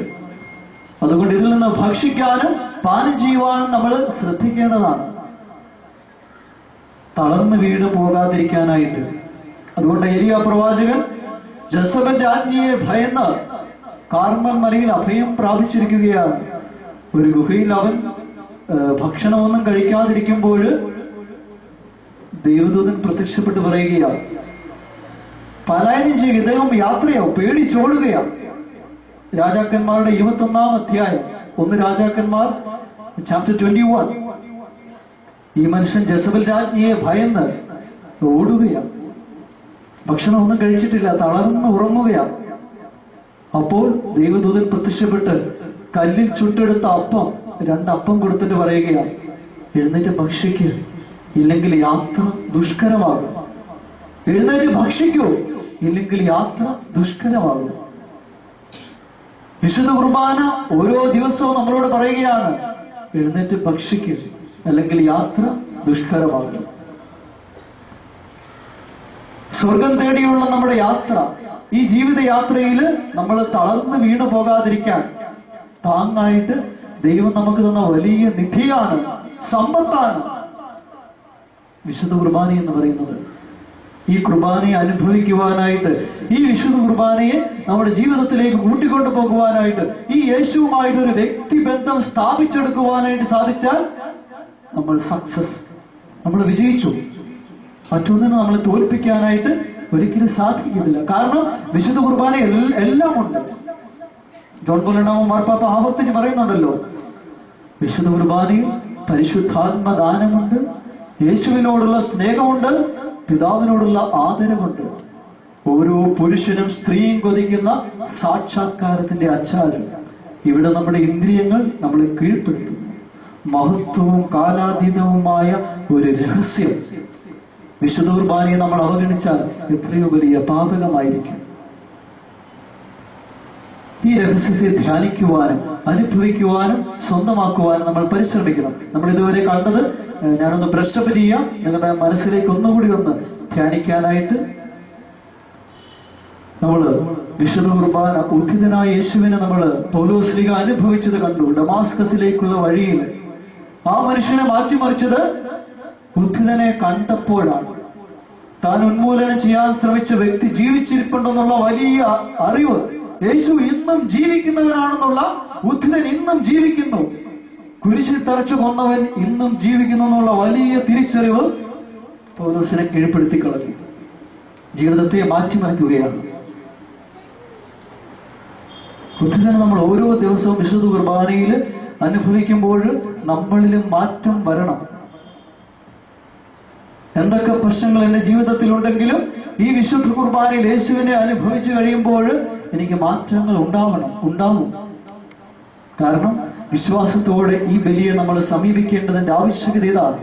വിശ്വാസത്തോടെ ഓരോ ബലി കണയുമ്പോഴും നാഥ, വിശ്വാസത്തോടെ ഈ രഹസ്യത്തെ ധ്യാനിക്കുവാനും അനുഭവിക്കുവാനും സാധിക്കണമേ എന്നുള്ള പ്രാർത്ഥന അധരത്തിൽ ഉണ്ടായിരിക്കണം. രണ്ടാമത് നമ്മൾ കണ്ടു യോഹന്നാന്റെ സുവിശേഷത്തിലെ 13-ാം അധ്യായത്തിലെ പാദക്ഷാളനം. വിശുദ്ധ കുർബാനയുടെ ശൈലി എന്താണെന്ന് അവിടെ യോഹന്നാൻ നമുക്ക് വരച്ചു കാണിക്കുകയാണ്, കുറിച്ചിടുകയാണ്. ശുശ്രൂഷിക്കുന്ന അപരന്റെ പാദങ്ങളോളം താഴുന്ന കുർബാനയുടെ സ്നേഹം. നമ്മളും നമ്മുടെ അഹംബോധത്തെ ഇല്ലായ്മ ചെയ്ത് അപരനിലേക്ക് ഇറങ്ങിച്ചെല്ലാൻ, സഹോദരങ്ങളിലേക്ക് ഇറങ്ങിച്ചെല്ലാൻ, കൂടെ ജീവിക്കുന്നവരുടെ നൊമ്പരങ്ങൾ അറിയാൻ, ഒരു ചിരി സമ്മാനിച്ചാൽ, അവരെ ഒന്ന് ആശ്വസിപ്പിക്കാൻ സാധിച്ചാല് നമ്മുടെ ജീവിതം വിജയിച്ചു. ശുശ്രൂഷിക്കുവാനായിട്ട് കൂടെ ജീവിക്കുന്നവരുടെ കൂട്ടുകാരുടെയൊക്കെ നൊമ്പരം മനസ്സിലാക്കാനായിട്ട് സാധിച്ചാല് വിജയമാണ്. ശുശ്രൂഷിക്കുന്ന മനോഭാവം. രണ്ടാമതായി സാർവത്രികമായ സ്നേഹം. ആരെയും ഒഴിവാക്കുന്നില്ല, എല്ലാവരെയും ചേർത്ത് പിടിക്കുന്ന യേശുവിന്റെ സ്നേഹം. നമ്മളും നമ്മുടെ സ്വാർത്ഥത വിട്ട് എല്ലാവരെയും നമ്മളിലേക്ക് അടുപ്പിക്കുവാനായിട്ട്, യേശു സ്നേഹത്തിലേക്ക് അടുപ്പിക്കുവാനായിട്ട് ആരെയും മാറ്റി നിർത്താതെ, പന്തിയിൽ പക്ഷാഭേദം കാണിക്കാതെ, സ്നേഹം അതിൽ പക്ഷാഭേദം കാണിക്കാതെ എല്ലാവരെയും സ്നേഹിക്കാനായിട്ടുള്ള യേശുവിന്റെ സ്നേഹം, യേശുവിന്റെ വിളി, സാർവത്രിക സ്നേഹം. അവസാനമായി യേശുവിന്റെ വ്യക്തിപരമായ സ്നേഹം. എന്റെ ദൈവം, എന്റെ ഈശോ വ്യക്തിപരമായി സ്നേഹിക്കുന്നു എന്നുള്ള വലിയ തിരിച്ചറിവ്, അത് കുർബാന നമ്മളെ ഓർമ്മപ്പെടുത്തുകയാണ്. He loves me personally. അതോടൊപ്പം ഞാൻ സാന്ദർഭികമായി സൂചിപ്പിച്ചു, യോഹന്നാന്റെ സുവിശേഷം വായിക്കുമ്പോൾ അതിന് സഹായകമായിട്ട് യോഹന്നാൻ ശിഷ്യന്റെ ജീവിതവും നമ്മൾ ധ്യാനിക്കണം. യേശുവിന്റെ ശിഷ്യരിൽ ബ്രഹ്മചാരിയായ മനുഷ്യൻ, സ്വാഭാവിക മരണം കിട്ടിയ മനുഷ്യൻ, മറ്റു ശിഷ്യന്മാരെയൊക്കെ പല രീതിയിൽ വധിച്ചപ്പോൾ പാത്മോസ് ദ്വീപിലേക്ക് നാട് കടത്തപ്പെട്ട ഈ മനുഷ്യൻ അവിടെ സ്നേഹം സ്നേഹം എന്ന് പറഞ്ഞുകൊണ്ട് മരിക്കുകയാണ്. അതുകൊണ്ട് ഈ യോഹന്നാന്റെ സുവിശേഷത്തിലെ സ്നേഹം മാത്രമേ നമുക്ക് കാണത്തുള്ളൂ. ദൈവം ലോകത്തോട് എടുത്ത നിലപാട് 3:16 തന്റെ ഏകജാതനം നൽകാൻ തക്ക വിധം അത്ര കണ്ട് ദൈവം ലോകത്തെ സ്നേഹിച്ചു. വീണ്ടും ലേഖനങ്ങളിലേക്ക് കടന്നു വരുമ്പോൾ പ്രിയപ്പെട്ടവരെ, നമുക്ക് പരസ്പരം സ്നേഹിക്കാം. കാരണം ദൈവം സ്നേഹമാണ്. കാണപ്പെടുന്ന സഹോദരനെ സ്നേഹിക്കാത്തവന് ആരെങ്കിലും പറയുകയാണ് ഞാൻ ദൈവത്തെ സ്നേഹിക്കുന്നു, സഹോദരങ്ങളെ ദ്വേഷിക്കുകയും ചെയ്യുകയാണെങ്കിൽ അവൻ കള്ളം പറയുന്നു. കാരണം കാണപ്പെടുന്ന സഹോദരനെ സ്നേഹിക്കാത്തവൻ ഒരിക്കലും കാണപ്പെടാത്ത ദൈവത്തെ സ്നേഹിക്കാൻ സാധിക്കുകയില്ല. സ്നേഹധനിയായ വിശുദ്ധ കുർബാനയെ യേശു നമ്മെ സ്നേഹിക്കാനായിട്ട് പഠിപ്പിക്കുകയാണ്.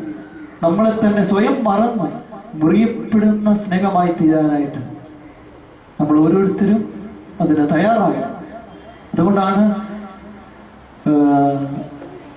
ദൈവശാസ്ത്രജ്ഞനായ ജോൺ ബാപ്റ്റിസ്റ്റ് മെറ്റ്സ് പറഞ്ഞു വെക്കുന്നത്, Eucharist is the celebration of the dangerous memory. വിശുദ്ധ കുർബാന എന്ന് പറയുന്നത് അപകടകരമായ ഒരു ഓർമ്മയുടെ ആഘോഷമാണ്. It is A dangerous memory.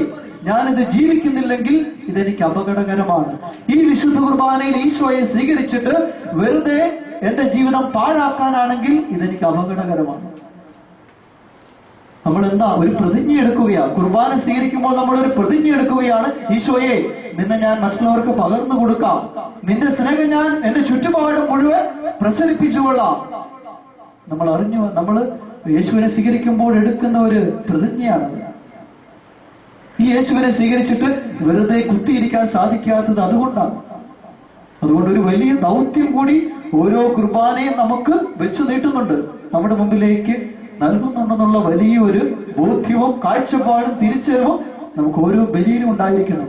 എന്റെ ഈശോയെ സ്വീകരിച്ചിട്ട് കുർബാന സ്വീകരിക്കുന്ന ഞാൻ മറ്റൊരു കുർബാനയായി തീരുന്നില്ലെങ്കിൽ, മറ്റുള്ളവർക്ക് മുമ്പിൽ മുറിയപ്പെടുന്നില്ലെങ്കിൽ, it is dangerous to me. ഈ ചിന്തകൾ നമുക്ക് ഇന്നത്തെ തിരുബലിയിൽ സമർപ്പിക്കാം. അവസാനമായി ഒരു ചെറിയ ഒരു ചിന്ത കൂടി നിങ്ങൾ പങ്കുവെച്ചുകൊണ്ട് നിർത്തുകയാണ്. വിശുദ്ധ കുർബാനയ്ക്ക് ദൈവശാസ്ത്രജ്ഞന്മാരും സഭയുടെ പഠനങ്ങളിലും പല പേരുകളുണ്ട്. കർത്താവിന്റെ അത്താഴം, എല്ലാത്തിനും ബിബ്ലിക്കൽ അടിസ്ഥാനങ്ങളുമുണ്ട്, ബൈബിൾ അധിഷ്ഠിതമായ അടിസ്ഥാനങ്ങളുമുണ്ട്. കർത്താവിന്റെ അത്താഴം, കർത്താവിന്റെ മേശ, അപ്പം മുറിക്കൽ. എന്നാൽ ഏറ്റവും ബെസ്റ്റ് വിശുദ്ധ കുർബാനയ്ക്കിടാവുന്ന ഏറ്റവും ബെസ്റ്റ് പേരെന്ന് പറയുന്നത് യുക്കരിസ്റ്റ് എന്നുള്ള പദമാണ്. കൃതജ്ഞതാ പ്രകാശനം, യുക്കരിസ്തിയ എന്ന് പറയുന്ന വാക്കിൽ നിന്നാണ് അത് വരിക. വിശുദ്ധ കുർബാനയ്ക്ക് ഏറ്റവും യോജിക്കുന്ന പദം കൃതജ്ഞതാ പ്രകാശനം എന്നുള്ളതാണ്, യുക്കരിസ്റ്റ്. കാരണം ദൈവം എന്റെ വ്യക്തിപരമായ ജീവിതത്തില്, എന്റെ കുടുംബ ജീവിതത്തിൽ, എന്റെ സമൂഹ ജീവിതത്തിൽ ചൊരിഞ്ഞ ചെറുതും വലുതുമായ അനുഗ്രഹങ്ങളുടെ ആഘോഷമാണ്, നന്ദി പറച്ചിലാണ് ഓരോ വിശുദ്ധ ബലിയും. യുക്രിസ്റ്റ് നന്ദി അർപ്പണം, കൃതജ്ഞതാ പ്രകാശനം. അതുകൊണ്ടാണ് നമ്മൾ ഇപ്രകാരം അവസാനം പറയുന്നത്. കുർബാനയൊക്കെ സ്വീകരിച്ചിട്ട് കുർബാനയിൽ പറയുന്നുണ്ട്, പരിശുദ്ധാത്മാവിന്റെ കൃപാവരത്താൽ സുദീർഘവും പരിശുദ്ധവും ജീവദായകവും ദൈവികവുമായ രഹസ്യങ്ങളിൽ പങ്കുകൊണ്ട് ഇവയിൽ സന്തുഷ്ടരായ നമുക്ക് ഇവയുടെ ദാതാവായ ദൈവത്തിന് സ്തുതിയും കൃതജ്ഞതയും സമർപ്പിക്കാം. അപ്പൊ ജനം എന്ത് പറയും? ഉറക്കെ പറഞ്ഞ്, അവർണനീയമായ ദാനത്തെ കുറിച്ച് കർത്താവേ അങ്ങേക്ക് സ്തുതി.